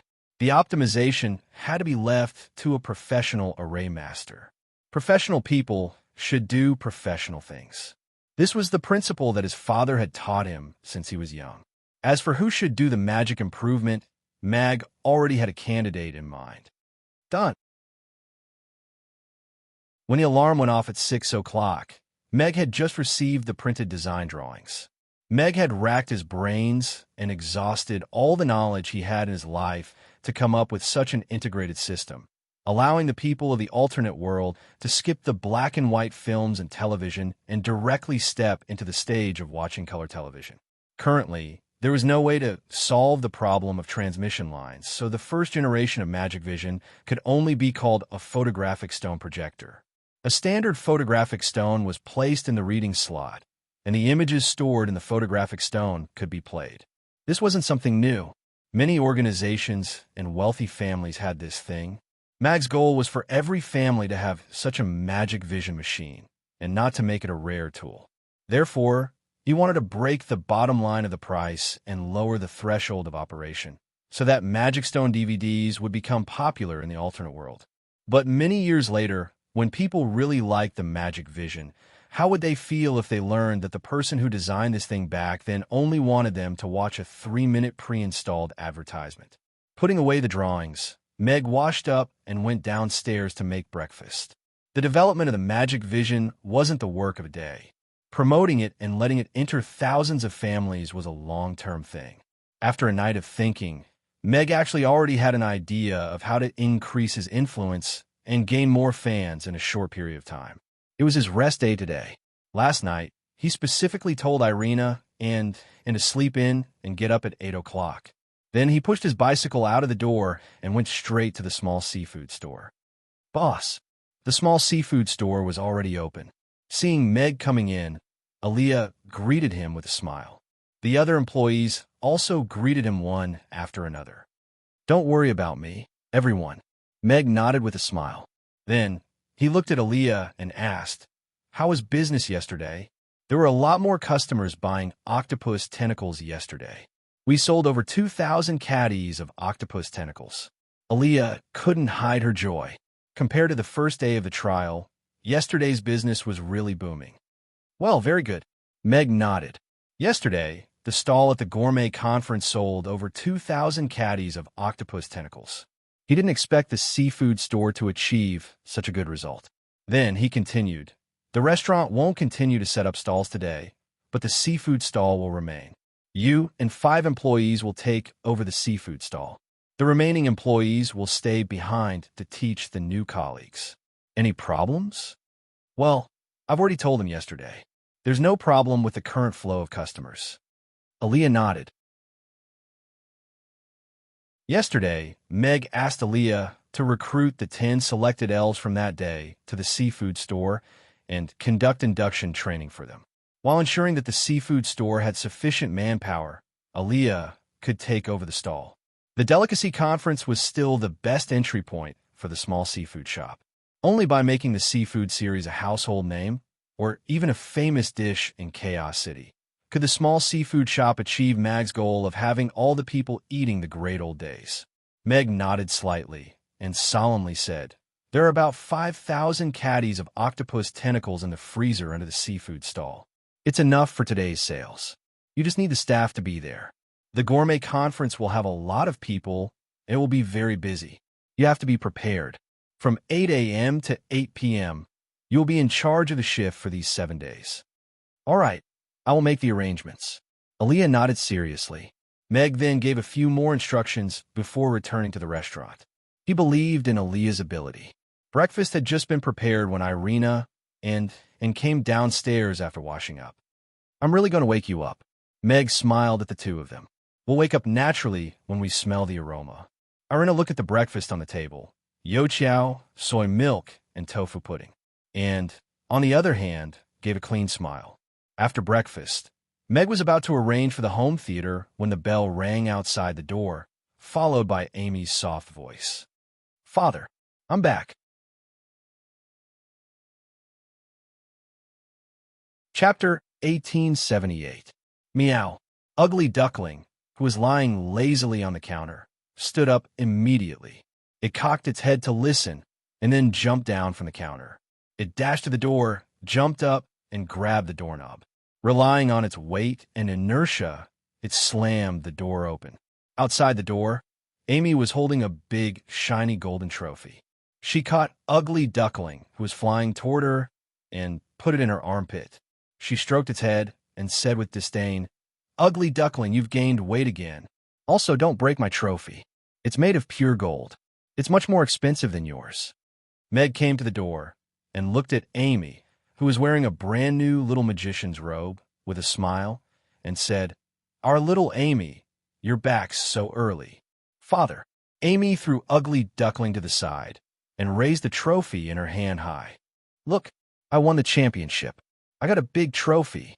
Meg looked at the little one's face, which was full of praise. His smile widened, and he said with a smile, Amy, you're the best. Hee hee. Amy's face immediately lit up with a happy smile.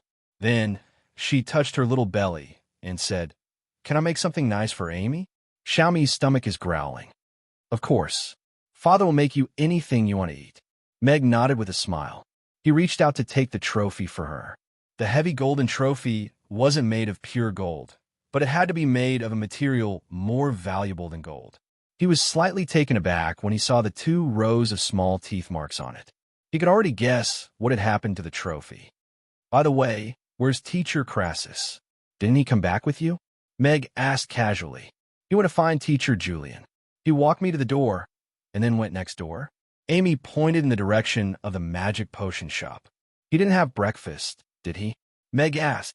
Yes, I woke him up this morning to send me home. He didn't eat either. Amy nodded. Okay, come in. Meg nodded with a smile.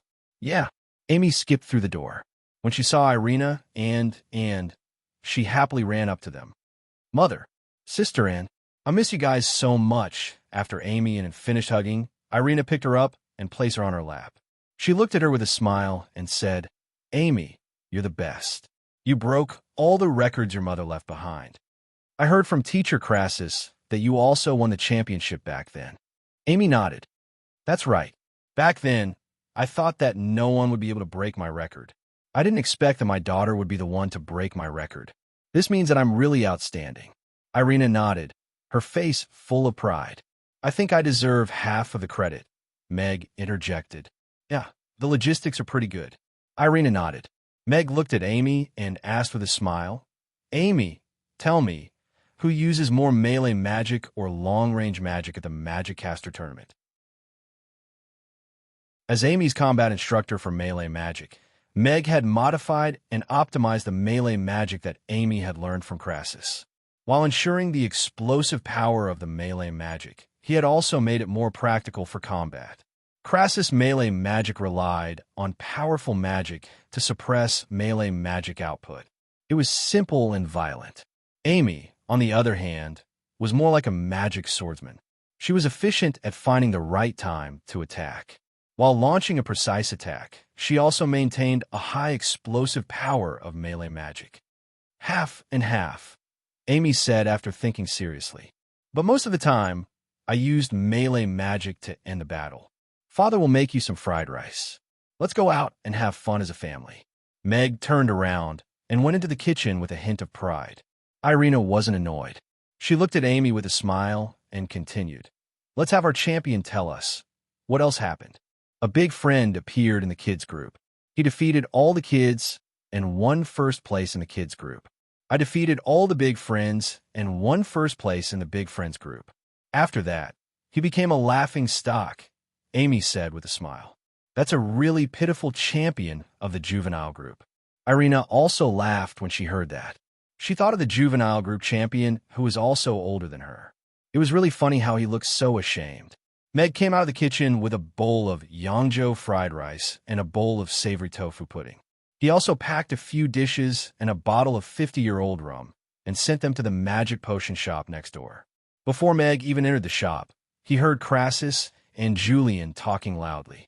Although they were still talking loudly, the atmosphere was good for the first time. You didn't see Richard's face. He saw our precious disciple beat his disciple out of the circle. His face was as red as a pig's liver, and he couldn't say anything for a long time. Crassus laughed. That old man always thinks that he has a few precious disciples. Little Amy is really making us proud. Julian's slightly hoarse voice also sounded quite excited. That's right. AI Mi's talent is far beyond the two of us old fellows. She just broke through to the 7th tier, but she can already use her frost domain and self-created fire magic. She doesn't follow common sense when she fights. She didn't have a single person who could fight at the Magician's Conference. Hatue, that's obviously my style. If it weren't for her frost domain, Amy wouldn't have been able to break Richard's disciple's spell so easily. Bullshit. If Amy had used her flame domain, that kid would have been roasted dry. He wouldn't have had to hide. Meg heard that the two of them were about to quarrel again, so he quickly came in with the lunchbox. He smiled at the two masters who were talking behind the counter. The two masters are indeed here. Crassus and Julian turned around at the same time to look at Meg and slightly restrained their emotions. Amy won the championship because of the two masters' teachings. I cooked a few dishes and brought a bottle of 50-year-old rum as a token of my appreciation. Meg came forward with the lunchbox and the rum. He placed the lunchbox on the counter, then opened the lid and took out the dishes one by one. The cut beggar's chicken was still steaming hot. The spicy crayfish raised its red pincers. A plate of spicy beef lung slices with red chili oil, and a small pot of preserved egg and lean meat porridge at the bottom. Gulp! The two masters' throats moved at the same time. Although it was morning, They still couldn't control themselves when faced with the fragrance that assailed their nostrils. Take your time, masters. I'm going to take Amy and the rest out to play later, so I won't accompany you. Meg helped them pour the rum, then left with a smile. Crassus and Julian looked at each other, then looked at the dishes in front of them. Let's eat first. You'll only have the energy to quarrel when you're full. Crassus compromised first. He scooped a bowl of porridge for himself and slurped it down. Julian hesitated for a moment, then picked up the drumstick of a beggar's chicken and took a bite.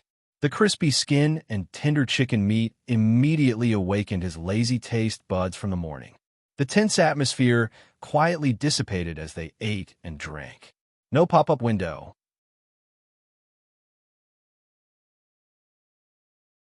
Chapter 1879. Father, take a look at this. After finishing her Yangzhou fried rice, Amy put down her spoon, took out a banknote from her staff, and handed it to Meg. What's this? Meg took the banknote stamped with Buffett Bank's VIP stamp. His eyes swept over the string of zeros after the one. 1 billion copper coins? Meg's eyes widened. This was an astronomical number. Are the prizes at the Magic Caster tournament nowadays so ridiculous? When I won the championship, I only got a broken cup and a few stones. Irina also leaned over and asked curiously, This isn't a prize. It was given to me by Sister Vanessa's fat uncle. He said that I won the championship and he would give me half of the money he won. Then he gave me this piece of paper. Amy shook her head. She was a little puzzled. Is this a lot of money? I think it's just a piece of paper. If all of this was converted into copper coins, even 10 Amy wouldn't be able to carry it, Meg said with a smile. The little girl still didn't have the concept of 1 billion copper coins. It seemed that this money was given to Amy by Abraham, which meant that he had earned 2 billion copper coins from the Magus Tower. The Magus Tower had probably lost everything this time. That was 1 billion copper coins. Amy's had been open for several months, and he had worked hard every day, but he hadn't even earned a small amount of money.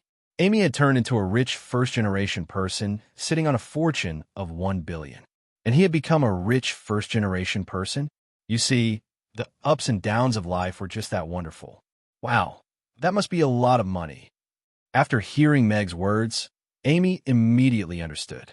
Her eyes lit up as she looked at the banknote. Father will keep this banknote for you first. When you grow up, I'll give it to you, okay?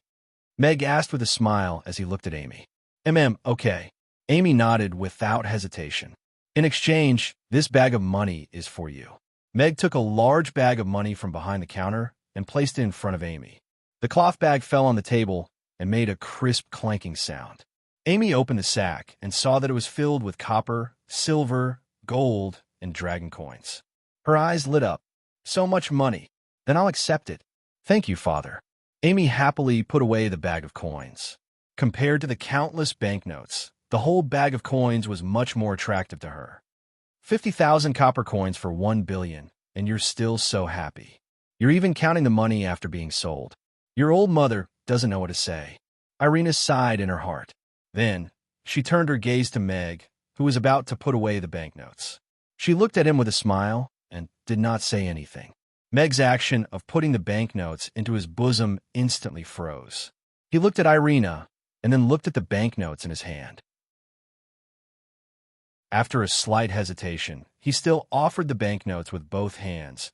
Princess, please keep it safe for me. Lowly, weak, pitiful. How can I do that? Irina took the banknotes with a smile. As she put them away, she said lightly, The money in the drawer seems to have increased a little. Business at the gourmet conference yesterday was pretty good. I did collect some money, Meg said honestly. It's pretty good. The corners of Irina's mouth curled up with a little smugness. Meg looked at Irina with a hint of a smile on his lips. Being able to make the person he loved happy was naturally something he couldn't be happier about. 1 billion copper coins was not a small sum. Meg was just worried that Amy would attract unwanted attention if she carried it on her body. Putting it in his hands was no different from her mother's. As for the restaurant's turnover, it was natural for the lady boss to manage it. Fortunately, he also had other businesses besides a restaurant. Meg washed the dishes, and the four of them went out of the city. Amy held In's hand and asked Meg, Aren't you going to play with the big sisters this time? This is our family gathering. It's just us. Meg nodded with a smile. Oh, Amy nodded. She glanced at Ugly Duckling in Anne's arms. Ugly Duckling, do you want to go home first? Meow, meow. Ugly Duckling looked at her in confusion. Forget it. You're thick-skinned. I'll bring you along. Amy pursed her lips. Irina brought everyone directly to the top of the mountain via teleportation. How? Aziz sensed something and flew out of the cave. When it saw Meg, it immediately went up to him happily and rubbed its head against his hand. Aziz, do you still remember me? Amy went up and reached out her little hand to it. Aziz bent down and licked Amy's little hand with its tongue. It wagged its tail and glanced at Irina from the corner of its eye. Then, it took 2 steps back in Meg's direction. Little Aziz, why are you afraid of me? Irina looked at it with a smile. Am I not good to you? Aziz quickly shook its head, but took another step back. Meow, meow. Ugly Duckling poked its head out of Anne's arms and meowed at Aziz provocatively. Aziz's big eyes landed on Ugly Duckling. It leaned its head down and looked at Ugly Duckling carefully. Then it nudged it with its nose. This Ugly Duckling let out a warning sound. It arched its back, and its orange fur stood up. Pigeon, pigeon, pigeon. However, Aziz suddenly burst into laughter and exhaled at Ugly Duckling again. Ugly Duckling's puffed-up fur was messed up instantly. It was also dizzy from the wind. At this moment, Anne reached out her hand and placed it gently on Aziz's head. She shook her head slightly at it. Aziz rubbed its head against her hand and retracted its head. It stopped teasing Ugly Duckling. Meow, meow. Ugly Duckling gradually calmed down under its touch. It found a comfortable angle and closed its eyes. Let's go. We should set off. Meg patted Aziz's wings with a smile. Aziz bent down obediently. With a flap of its purple wings, it turned into a purple bolt of lightning and disappeared into the sky. After getting on Aziz's back, Ugly Duckling crawled back into Amy's arms from Anne's arms. It hugged the corner of her clothes and shivered. Ugly Duckling, don't you have wings too? Why are you still afraid of heights? Amy pointed at the 2 light silver wing marks on Ugly Duckling's back with disdain. Meow. Ugly Duckling looked down at the mountains and rivers that were passing by quickly. It retracted its head and buried it even deeper. You can't do this.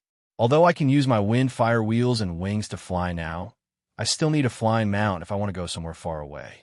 If you can't do it, then I'll have to find something else, Amy said seriously with a straight face. Ugly Duckling immediately raised its head and looked at Amy nervously. It blinked and hesitated for a while before reluctantly stretching out one of its short legs and scratching the air a few times. The whistling wind brushed past its claws, and it retracted it with a whoosh. Whoosh! Aziz, who was flying seriously, suddenly turned around and blew at Ugly Duckling. Ugly Duckling, which was lying on Amy's lap, seemed to have been hit by a strong gust of air and was sent flying with a whoosh.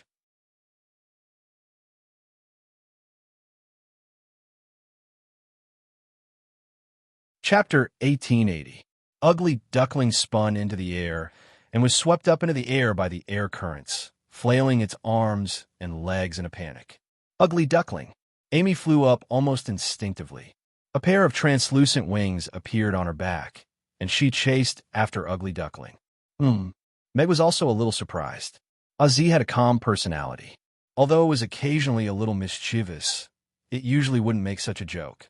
However, since Amy followed it, she didn't have to worry about Ugly Duckling falling down. Ugly Duckling closed its eyes and danced in the air. The rising air suddenly disappeared, and after hovering in mid-air for a second, it suddenly fell down. Meow! Ugly Duckling's orange fur stood up instantly, and it flailed its limbs wildly. Amy had already arrived behind it and was about to reach out to catch it. However, right at this moment, the 2 little silver wings on Ugly Duckling's back suddenly turned into 2 little silver wings, and its falling body suddenly stopped in midair. Amy's hand stopped halfway as she looked at Ugly Duckling, which suddenly grew a pair of furry wings in surprise. It's actually flying? And it even grew wings? Meg also looked at Ugly Duckling in surprise. The pair of wings were very small, only the size of an adult's palm. Compared to Ugly Duckling's fat body, it shouldn't be enough to support it to fly. He had long felt that this Ugly Duckling was extraordinary. At least, it wasn't a fat orange who only knew how to eat.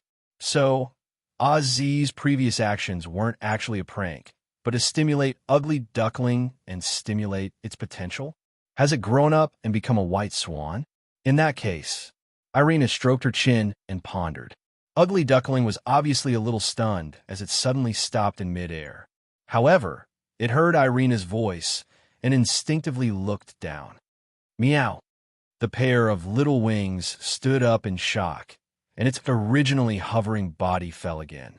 However, Amy reacted quickly this time.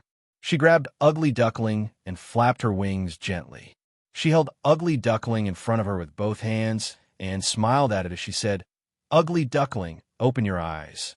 Ugly Duckling slowly opened its eyes upon hearing Amy's voice and meowed at her with an aggrieved expression. Look, you've grown wings. Also, you just flew up and stopped in midair. Show me again. Amy reached out and fiddled with its little wings and said with anticipation, Omega, Omega. Ugly Duckling turned to look at its back and was immediately shocked. Come, now try to flap your wings like I do, Amy instructed as she gently flapped her translucent wings. Ugly Duckling stared at the pair of wings for a while before trying to control its own little wings. The two short wings were not able to form an effective flapping motion. Instead, the spinning and flapping motion made it look like a clumsy trick. It's not like this. It's like this. Amy pressed down on its wings and demonstrated again. Ugly Duckling stared and observed seriously for a while, and the trick became more proficient. I think you're doing it on purpose. Amy widened her eyes. Meow. Ugly Duckling looked at her innocently. Then I'll let go.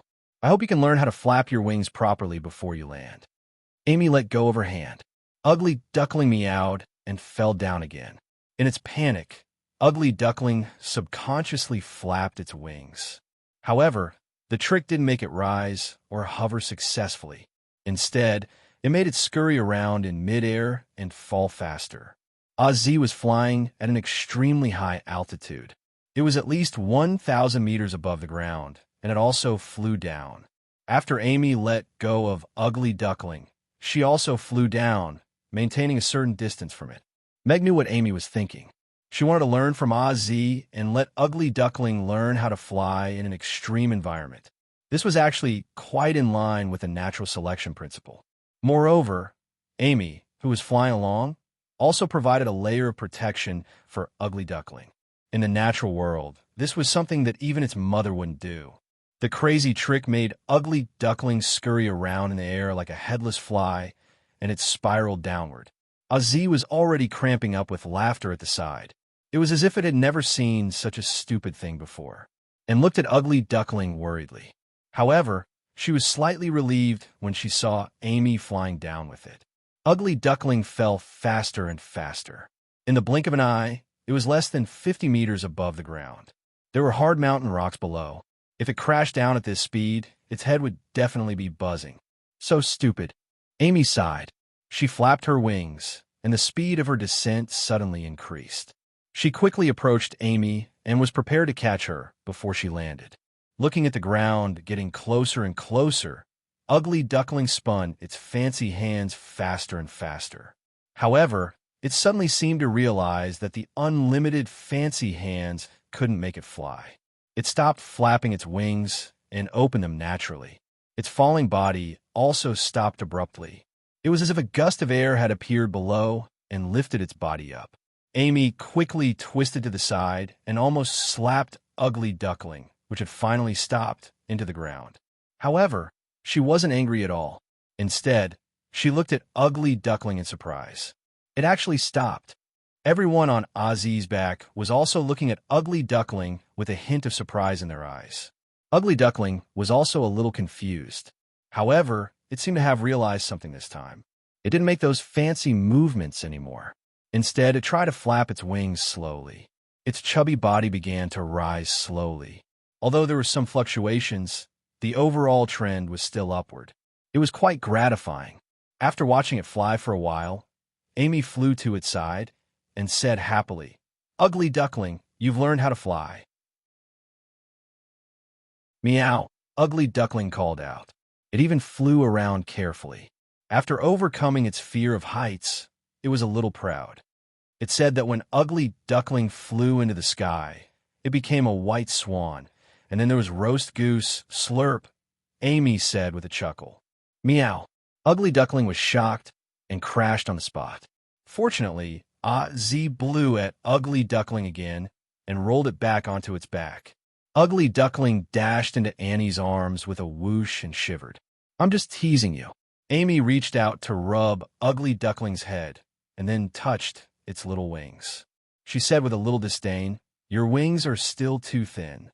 Swoosh! Ugly Duckling's little wings disappeared and turned back into a pair of silver wing marks. Ugly Duckling buried its head in Anne's arms and closed its eyes. "Let's go, Ozzy. Let's go." Meg patted Ozzy with a smile. Ozzy flapped its wings and rose into the air again, flying into the distance. A vast primitive forest appeared in their sight, and it extended endlessly into the distance. Chapter 1881. During the racial war back then, the giant dragons used their powerful ruling power to obtain the Dragon Island, the most fertile Turon forest on the entire Norland continent and a part of the Boundless Sea realm. The giant dragons revered the sky and saw themselves as the kings of the sky. Therefore, even the weakest giant dragon race hoped to have a place on the Dragon Island and disdained the fertile forest under the Dragon Island. In the past 100 years, the Turon forest became a paradise for animals, plants, and magical beasts. The original ecology was almost undamaged and became more and more lively. The further south they went, the higher the temperature. The snow mountain was already far behind them, and the forest below was lush.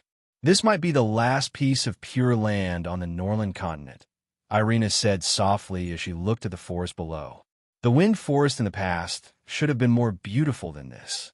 The racial war that lasted for hundreds of years destroyed a large area of the forest, and after the war ended, many fortresses and walls were erected in the forest, killing the forest once again.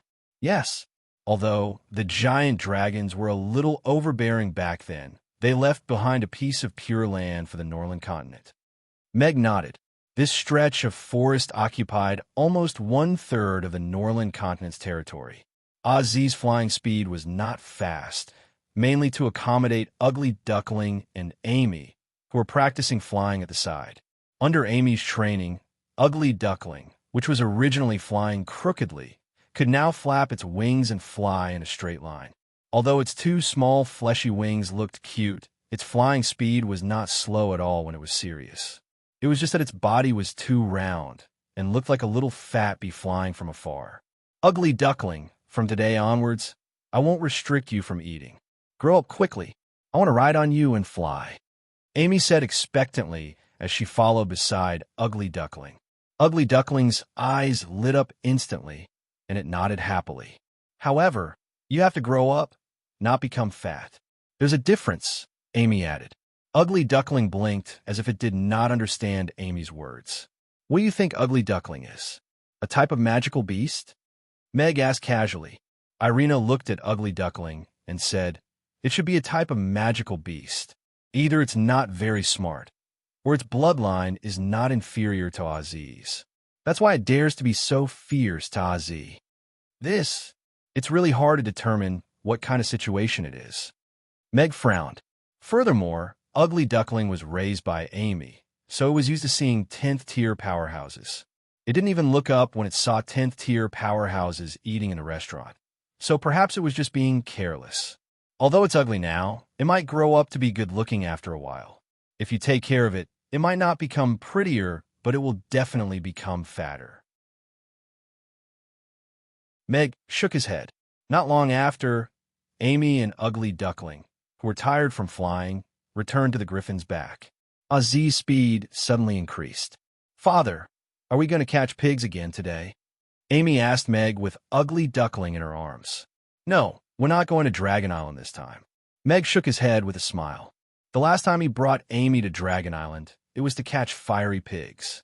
He didn't expect this little fellow to still remember. I see. Then are we still going to play in the little dragon's cave? They don't even want money and just throw it on the ground, Amy said expectantly. We won't go this time.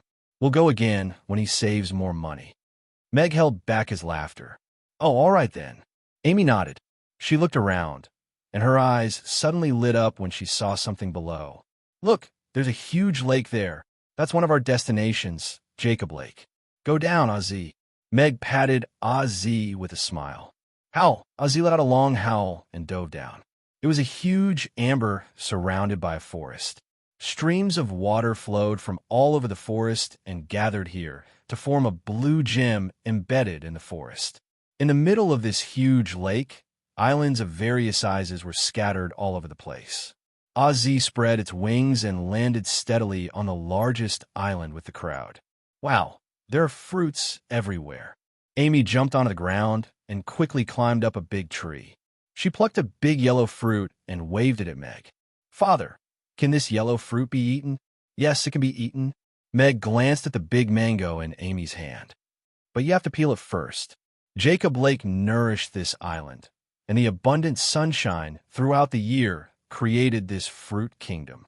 There were all kinds of fruits on this island, and it was like a fruit garden. Furthermore, it was much bigger than the other islands, and the fragrance of the fruits filled the air. It was the most beautiful time of the year at Jacob Lake. Meg and the others landed on the ground. Ugly Duckling was just about to jump down when Ozzy shook its wings and swung it back. It flapped its wings and rose into the air before diving into the lake. Bam! Water splashed everywhere, and Ozzy and Ugly Duckling disappeared from the surface of the lake. Did Ozzy take Ugly Duckling and jump into the lake to commit suicide? Amy sat on a tree branch and was a little surprised.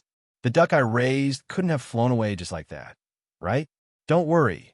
Ozzy won't do anything stupid. Meg shook his head. It was good that Ozzy had a playmate to play with so that it wouldn't be lonely. Boom.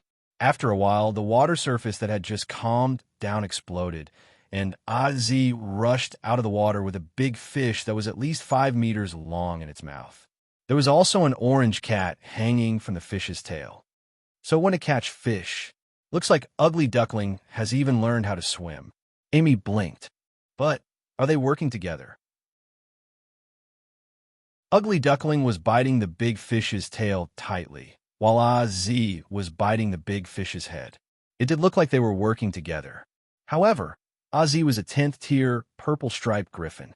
It only needed Ugly Duckling's help to catch a fish. It was just looking for a playmate. Howl, howl, howl. Ozzy landed in front of Meg with the big fish in its mouth and shouted at him. Father, they want to eat grilled fish. Amy came down from the tree with a half-eaten big mango in her hand. She looked at the super big fish and swallowed her saliva. I also want to try grilled fish. All right, I'll grill it for you later. Meg nodded with a smile. He looked at the big fish that was more than 5 meters long. He didn't expect there to be such a big fish in this freshwater lake. It looked a little like a grass carp, but it had 2 long tentacles. Meg was good at grilling fish, but he had never grilled such a big fish before. He chopped down 2 big trees and built a huge grill. He put the marinated big fish on the grill and then found a lot of dried fruit trees to light up. Then he started grilling. Ozzy, Ugly Duckling, and Amy squatted at the side and stared at the big fish that was rotating slowly on the grill.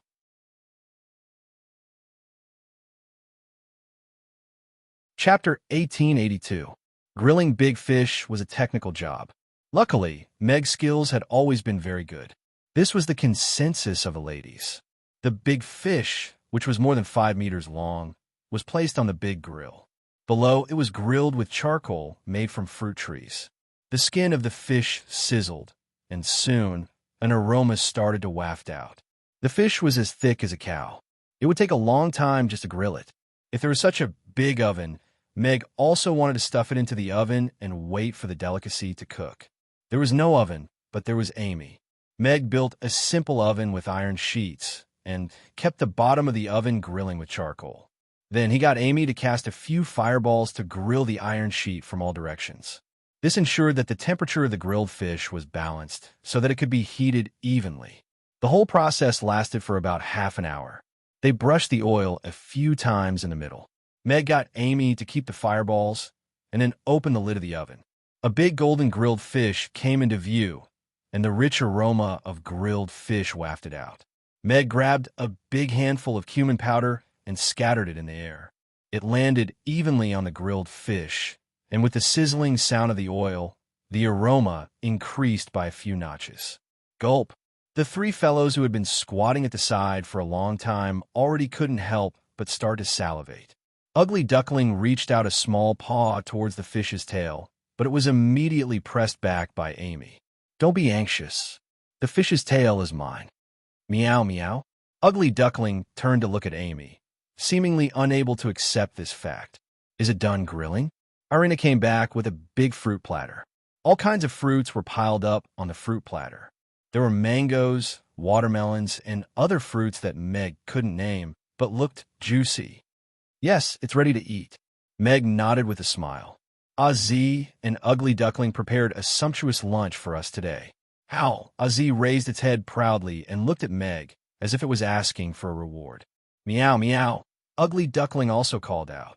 It stretched out a little paw and pointed at the fish tail again, showing its last bit of stubbornness. Come on, I'll give you the head and tail first.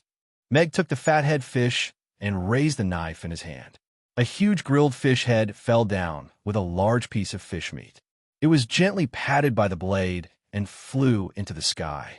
Ozzy, who had been waiting for a long time, immediately flew up and bit the fish head. Then it landed on a big tree and began to chew on the fish head slowly. After that, Meg sliced off a fin and tossed it to Ugly Duckling.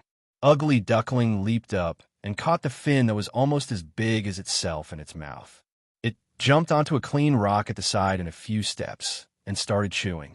The crispy fin made crunching sounds as it chewed, and its tail wagged happily. Next, it's our turn. Meg took a plate, cut off a few pieces of grilled fish near the head, and passed them to Amy and the rest.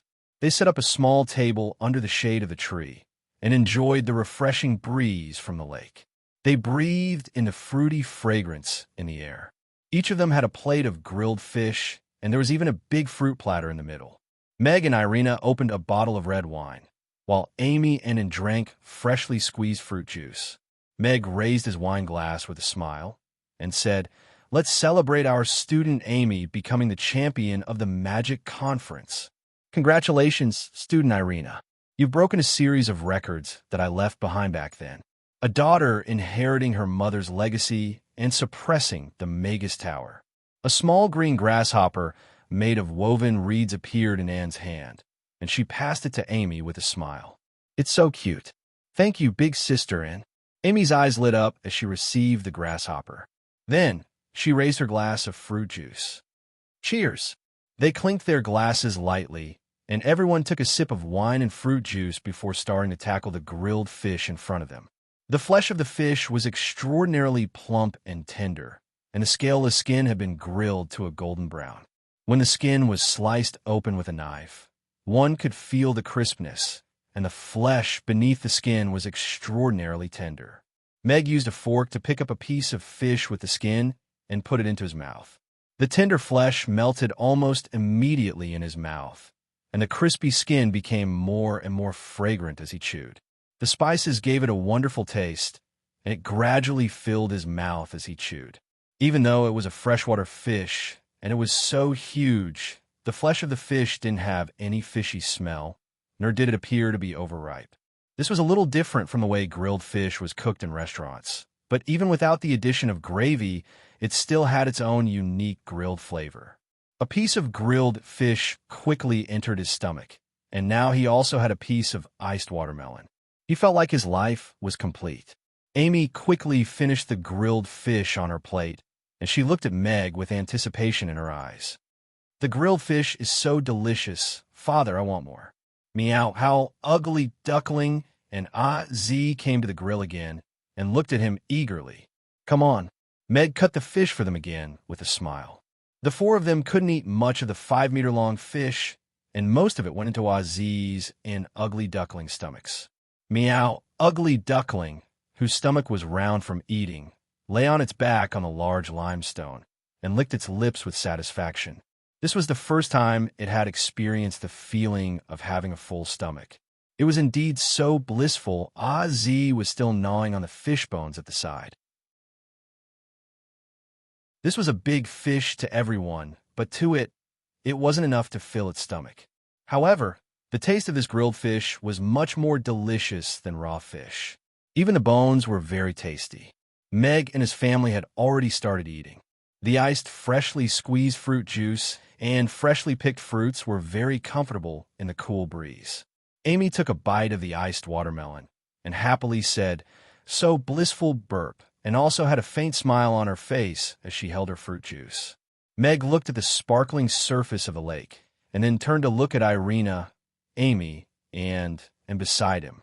With his wife by his side and his daughters by his side, he was spending his days leisurely. This kind of carefree life was indeed intoxicating. Meg took a look at Irina and then looked at Amy with a serious expression and said, "Amy, Father and your mother have something to tell you today." Irina also looked at Amy with a smile on her face. Amy sat up slightly and looked at the two of them with confusion. She guessed, could it be that I'm going to be a big sister? Meg and Irina were both speechless. They didn't expect the little one to think of a second child. Meg shook his head with a smile and said, "You're not going to be a big sister. It's something about me and your mother. It's also something you used to ask me often." Amy blinked and listened carefully. "I am Meg Alex, the #1 knight on the Norland continent. She is Princess Irina of the Wind Forest, and you are our daughter, Amy Alex," Meg said seriously.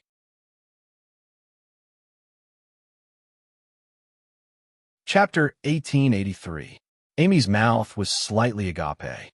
After a while, she said in shock, "Then, I'm the legendary second generation?" Second generation was the abbreviation for the descendants of the strong in this world. In recent years, after world peace, this title had gradually gained popularity and recognition. Even a 3-year-old like Amy knew about it. Yes. Meg nodded and looked at Amy with a worried gaze. Amy blinked and suddenly realized something very important. She looked at Irina with reddened eyes. "So, big sister Irina, you really are my mother." "Yes, I'm sorry, Irina. I didn't tell you about this immediately." Irina nodded slightly and said apologetically. A tear fell from the corner of Amy's eye, but she quickly wiped it away. She shook her head and said, "It's okay. I'm just too happy. I have a mother too. I'm not a child without a mother. From now on, mother will never leave you again." Irina gently hugged Amy in her arms and pursed her lips. Her eyes were also a little red. "Yes, yes, yes." Amy nodded and hugged Irina tightly. Meg sighed in his heart. This child was so sensible that it made his heart ache. If it weren't for the fact that they were enemies of the world, how could he bear to let her suffer such grievances? Now that he had fully recovered and even improved his strength, Irina had no more worries. It was also time to tell Amy about this. This was the decision he had made after discussing it with Irina yesterday. They were going to tell Amy everything. After a long while, Amy gradually calmed down. She raised her head from Irina's arms and stared at Irina's face for quite a while before touching her face gently. "So, the one I saw in my dreams was really Mother. I remember how you looked in my dreams. You look exactly the same." Irina nodded her head and said, "You look exactly the same. From now on, you can see me every day when you wake up. You don't have to look for me in your dreams." Irina patted her head and said with a smile, "Yes, yes." Amy nodded vigorously, a bright smile spreading across her face. "But father and mother are so powerful. Why would they be separated? I heard from the customers that Alex is a dragon slayer and the most powerful knight on the Norland continent. All the bad guys are afraid of him." After a short while, Amy turned to the two of them with a perplexed expression. Meg thought for a moment, then looked at Amy and explained, "Although we were all very strong back then, after you were born, we suffered serious injuries because of some bad guys. I hid my identity and brought you to Chaos City, while your mother was trapped in the wind forest. She hadn't recovered from her injuries, so she couldn't fight against those bad guys, so we couldn't meet. Who are the bad guys who bullied you? I'm going to blast them into the sky with a fireball, Amy said angrily. Most of them are already dead. Father can deal with the rest. Amy, you just have to be happy every day. Meg shook his head with a smile. I'm much stronger than before. Those bad guys are no match for me. I knew Father was the most powerful since a long time ago. Amy nodded and looked at Meg with admiration in her eyes. I'm super powerful too. Irina coughed softly and said seriously.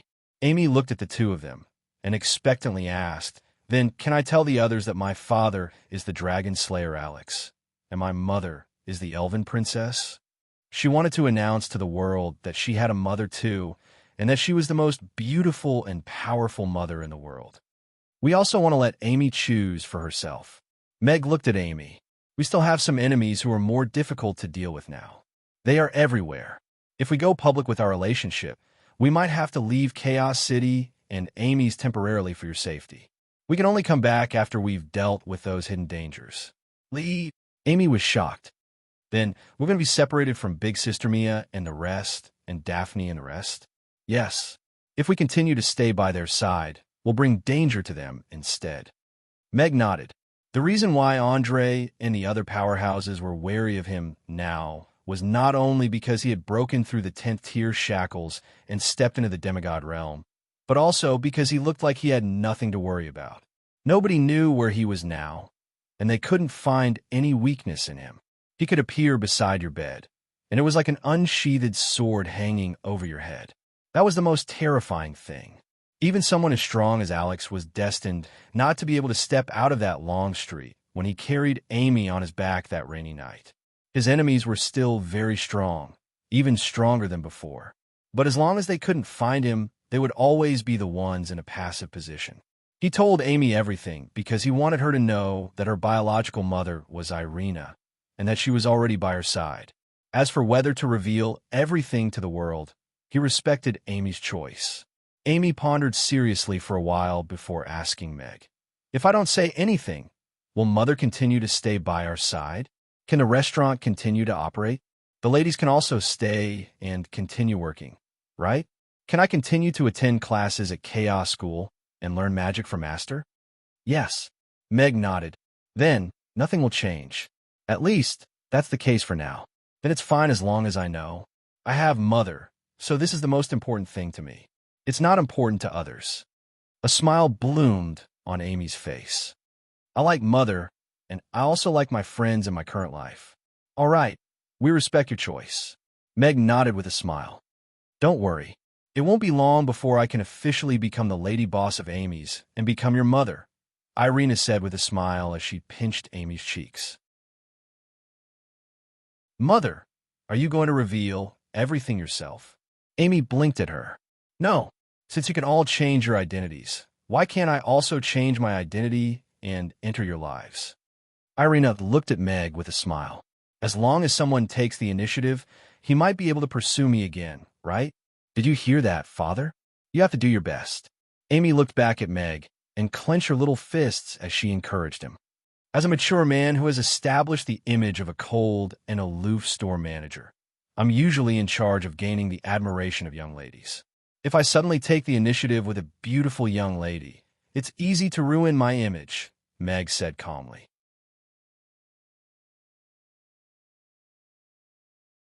Chapter 1884. Amy's eyes widened. Irina's eyes narrowed slightly, and a dangerous light flashed in them. Meg's eyelids twitched a few times, and he suddenly panicked. Of course, he wouldn't reject such a romantic thing to fall in love again. However, this involved the problem of who should pursue who first. Of course, the confession that night. He was the one who took the initiative, so he was already in a passive position. But now, in front of Amy and he needed to be a little more dignified as the head of the family. At least, he couldn't act like a bootlicker. Meg, who felt a chill on his neck, quickly smiled and said, "But it's not impossible for the story of the cold and aloof store manager to fall in love with a pure and beautiful girl at first sight, right? So, who's the pure and beautiful girl you're talking about?" Irina had already taken out a folding chair from somewhere and asked with a smile. "Could it be that beautiful orc lady who came to eat a few days ago?" Amy asked tentatively. "Yes, that's the one," Meg quickly answered. He was grateful for Amy's godly help. Otherwise, he didn't know if he could really take the chair. Meg looked at Irina with a smile. "I think we still have a chance." "Really? I'm not so sure now." Irina didn't deny it. "It's okay, Mother. I'll help you keep an eye on Father. I won't let the other ladies have a chance," Amy said righteously, and didn't forget to turn around and wink at Meg. Meg knew that the little girl probably didn't know that the beautiful orc lady was Irina in disguise, so he could only nod along and watch with a smile the whole time, and one hand gently scratched Ugly Duckling's stomach. Meg tied a hammock under the shade of a tree with a gentle breeze, and the sun was shining brightly. Taking advantage of the lunch break, Meg grilled a big fish for Ozzy, who was still hungry. Ozzy, who hadn't had a good meal for a long time, enjoyed the meal to her heart's content. "Are we just going to spend the day on this island?" Amy took a short nap. When she woke up, she ran to Meg, who was fishing by the lake, and asked, "Your mother will decide what to do next," Mag said as he unhooked the fish and threw it back into the lake casually as he packed up his fishing gear. Irina stretched her waist and stretched her body. She smiled and said, "Let's go. I'll take you to an interesting place." "Where's this place?" Amy ran forward, full of curiosity. "A mysterious cave." Irina held Anne's hand and gently landed on Z's back. "I like caves." Amy jumped up as well, and when she turned around, she accidentally kicked Ugly Duckling, which had just jumped into the air. "Meow, meow." Ugly Duckling, which had rolled 2 rounds in the sand, looked up with a puzzled expression. After putting away the fishing gear, Meg picked Ugly Duckling up, shook the sand off its face, and said with a smile, "Don't you know how to fly?" Ugly Duckling tried its best to shake its shoulders, but it didn't fly up. It immediately gave up and chose to let Meg carry it. "Let's go, Ozzy. Fly southwest and land about 250 kilometers away," Irina instructed Ozzy. "Ow!"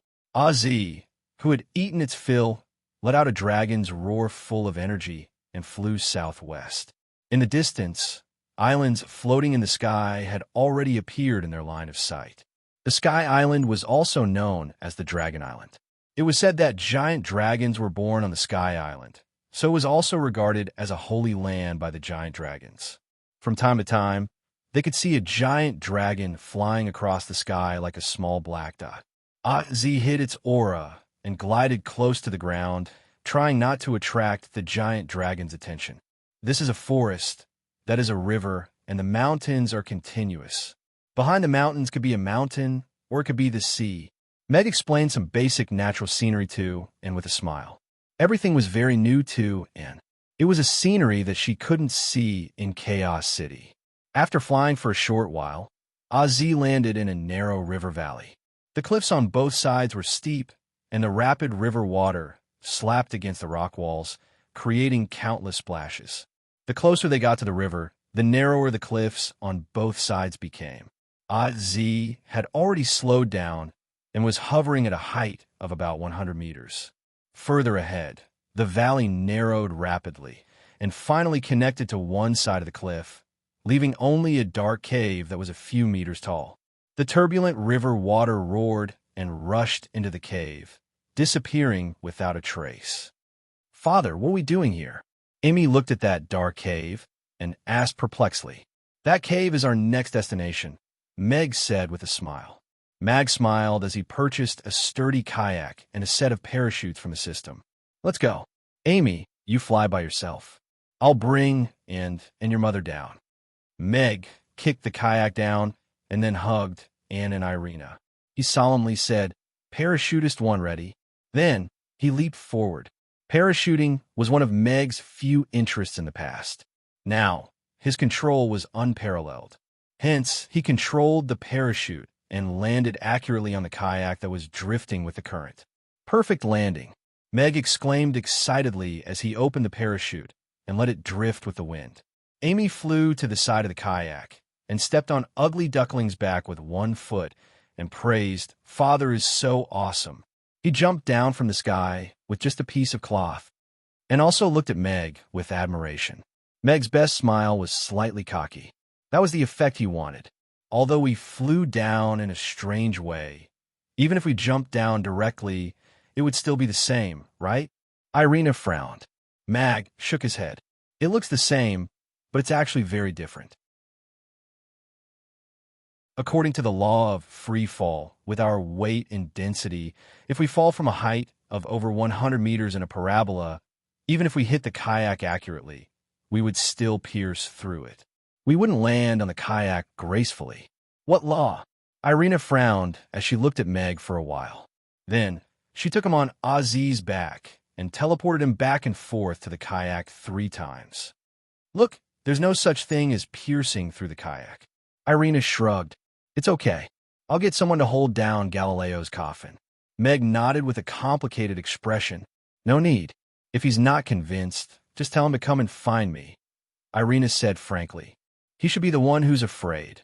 The rushing water pushed the kayak forward quickly. The feeling of rocking on top of the waves made them feel very insecure. All right, children, take your seats first. The children will sit in the front, and we'll sit in the back.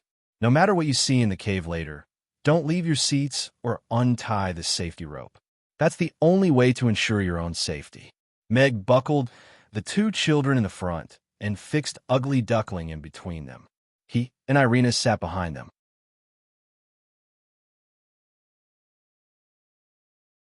Chapter 1885. The kayak followed the current and headed toward the cave. It entered through the mouth of the cave, and it was extremely narrow at first. Darkness fell instantly, and the light that shone in from the mouth of the cave quickly disappeared. It was pitch black all around, and water splashed onto them from time to time. The kayak rushed forward at an extremely fast speed in the pitch black cave, colliding with the cliff and changing directions from time to time. It was silent all around, and only the sound of the water colliding with the kayak and the shore could be heard. It was inevitable that they would feel a tinge of fear. After the kayak moved forward for a while, the current gradually calmed down, and the sound of the water became softer. The kayak also slowed down. Meanwhile, on the surface of the water in the distance, there were suddenly dots of light floating. Look, it's the stars. Amy suddenly exclaimed as she pointed up. Everyone looked up, and their eyes lit up. The dots of fluorescent light made them feel as if they were under a starry sky. The further they went, the denser the fluorescent light, which contrasted well with the fluorescent light reflected on the surface of the water. The beautiful scenery at this moment made them feel that the darkness they went through before was worth it. It was also because of that silent and dark journey that they felt so happy when they saw the dots of fluorescent light. It's so beautiful. Amy was a little stunned, and face was also full of surprise. She raised her hand, and a firefly landed in her palm. The flickering light made her smile even brighter. Ugly Duckling reached out its paw and carefully fiddled with the firefly that was flying slowly in front of it. Meg looked at the cave that was almost illuminated by fluorescent light. The hanging stalactites were covered in a layer of pale yellow light. The dreamy scene made him marvel at the wonders of nature. Who would have thought that after such a turbulent torrent rushed into the cave, it would become gentle? What was even more unexpected was that such a beautiful scene was hidden in this pitch-black cave. After a moment of hesitation, he took out a photo stone and recorded this beautiful scene.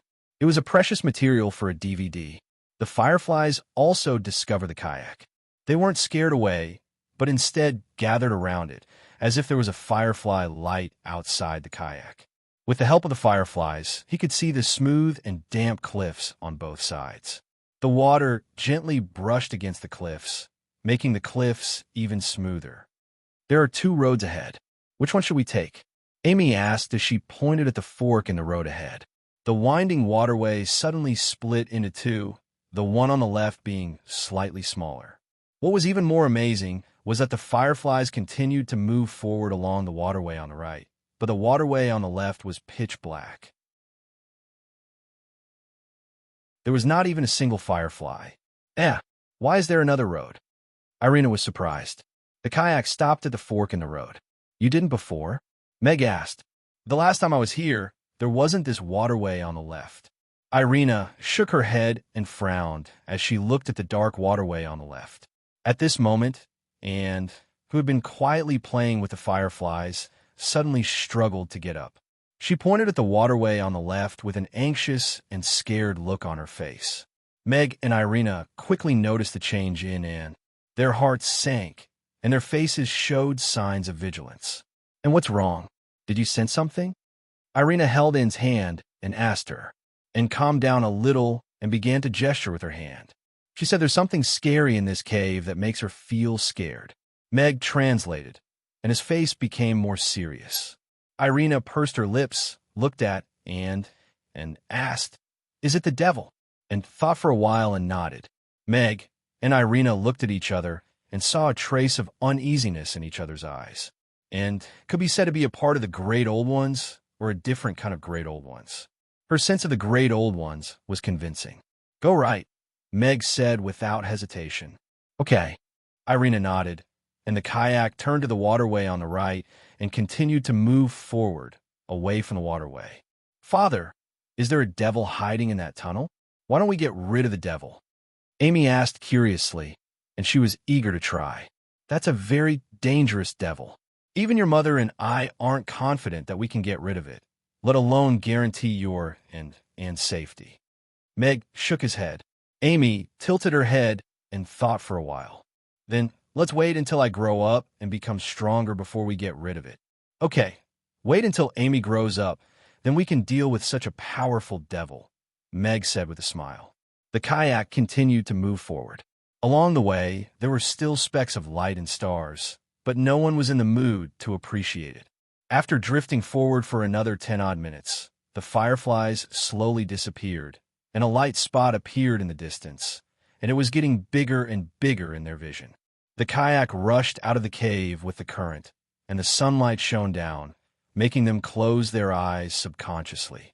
The river was no longer turbulent, and a wide and flat channel extended into the distance. Owl, Ozzy swooped down and flew close to the surface of the water to accompany the kayak. Ozzy, take Amy and Anne for a walk. Come back here to pick us up in an hour. Meg unbuckled Amy and Anne's seatbelts and let them get on the griffin's back before instructing Ozzy. Father, aren't you leaving? Amy asked Meg as she hugged Ugly Duckling. Yes, we're going back to take a look. We'll be back in a while, Meg said with a smile and gave Ozzy a look. Ozzy flapped its wings and left with Amy and Anne. Could it be the remaining half of that octopus monster's body? Irina asked as she looked at Meg, who had taken out the Tian-Du sword. Mag lifted his head and looked at the giant islands floating in the sky.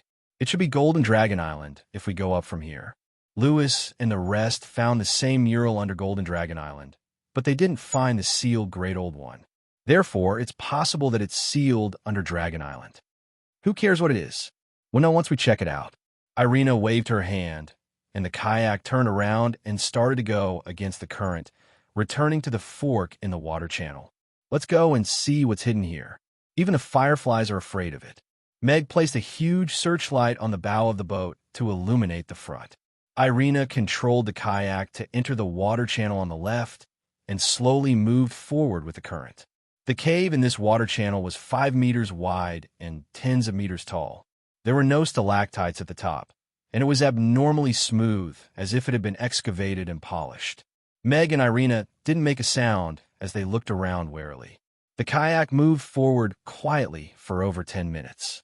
After turning around a large bay, a huge stone door that was 100 meters tall appeared in their vision.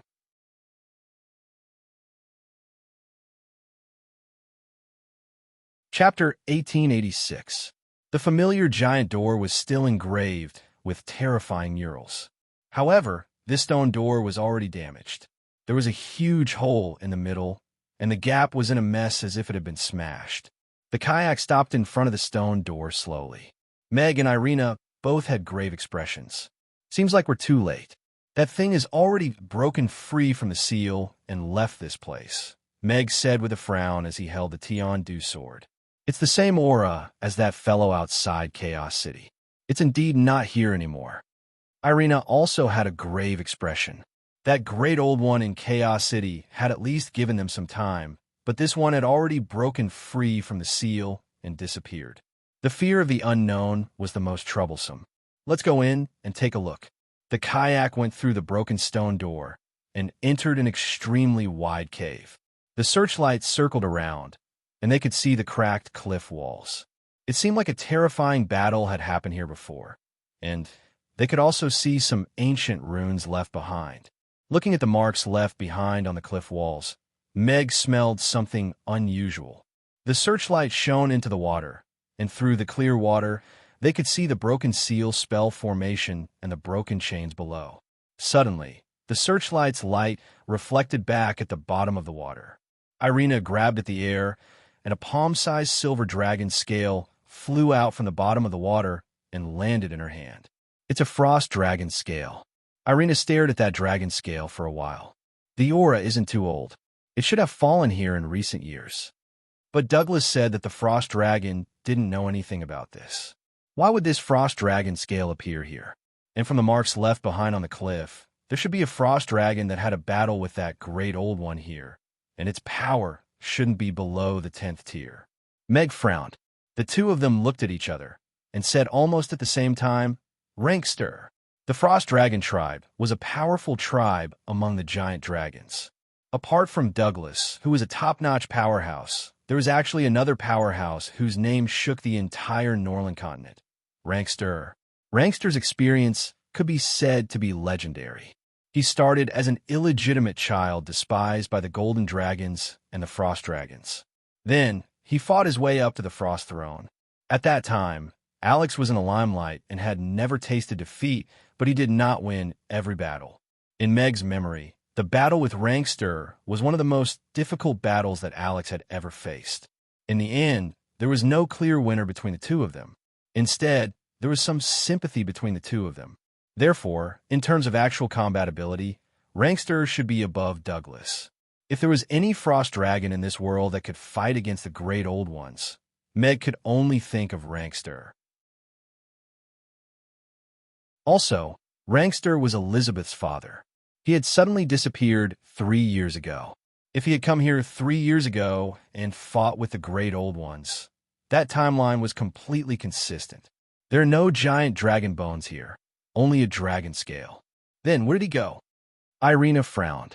This requires a large-scale family search program. Where did Daddy go to solve the mystery? Meg was also frowning. Since the Great Old Ones here could break the seal, they were not weak. No matter how strong Rankster was, he couldn't have defeated him with just one dragon. Moreover, defeating a Great Old Ones was such a flashy thing. There was no reason for him to hide for 3 years and not even contact his own daughter. Irina looked around the cave and speculated, judging from a hole in the door, the possibility of the Great Old Ones winning the battle is higher. As for Lantis, he either died and was swallowed, or he became the Great Old One's slave. The possibility of him escaping is not high. No matter what the outcome is, this is not a good thing for the Norland continent. A Great Old One that has broken free from the seal is no different from an unsheathed sword hanging over everyone's head. Meg pondered for a while before looking at Irina and saying, I think we should inform all the races about this. If there are other Great Old Ones sealed on the Norland continent, once they are released, I'm afraid it will lead to a disaster that you and I can't stop. Also, we should be more vigilant against the other half of the Great Old One outside Chaos City. Just the octopus head is already so difficult to deal with. If they combine, I'm afraid we won't be able to do anything to it. Irina nodded. Meg thought that the octopus monster had already become a high-quality ingredient in the kitchens of the housewives in Chaos City. It was already a far cry from the Great Old One in terms of style. However, he still nodded. Once Cthulhu combined, he really didn't have much confidence in stopping it outside the seal. Meg said, I'm afraid it's a little too late to mention this at the peace conference 3 days later. After we go back today, let's go see Michael and get him to inform the powerhouses of the various races so that they can send their representatives over to investigate this place. We can also discuss countermeasures at the peace conference 3 days later. All right, Irina nodded. She took out a photo stone and threw out a few light balls to record the situation in the cave. After that, she got into the kayak with Meg and prepared to leave. Wait a minute, Meg suddenly shouted when the boat reached the stone door. He rowed the boat close to the cliff, grabbed the searchlight, and shone it on the wall. He found a deep groove. After hesitating for a while, he used the Tian-Du sword to slash it twice. A few stones fell, and a silver token nailed to the stone wall was revealed. Meg reached out to take the token. The half-foot-long token was made of mystic ice iron. A layer of frost formed when he touched it. A lifelike frost dragon was carved on the surface of the token. On the other side, there were 3 big words, Frost Token. It's really him.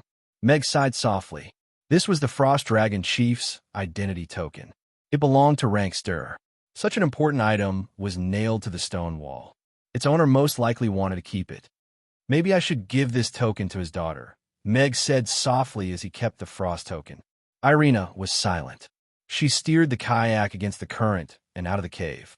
After the kayak left the cave, the warm sunlight shone down again, chasing away some of the haze in their hearts. Meg looked at Irina, who was standing valiantly at the bow of the boat, and forced a smile.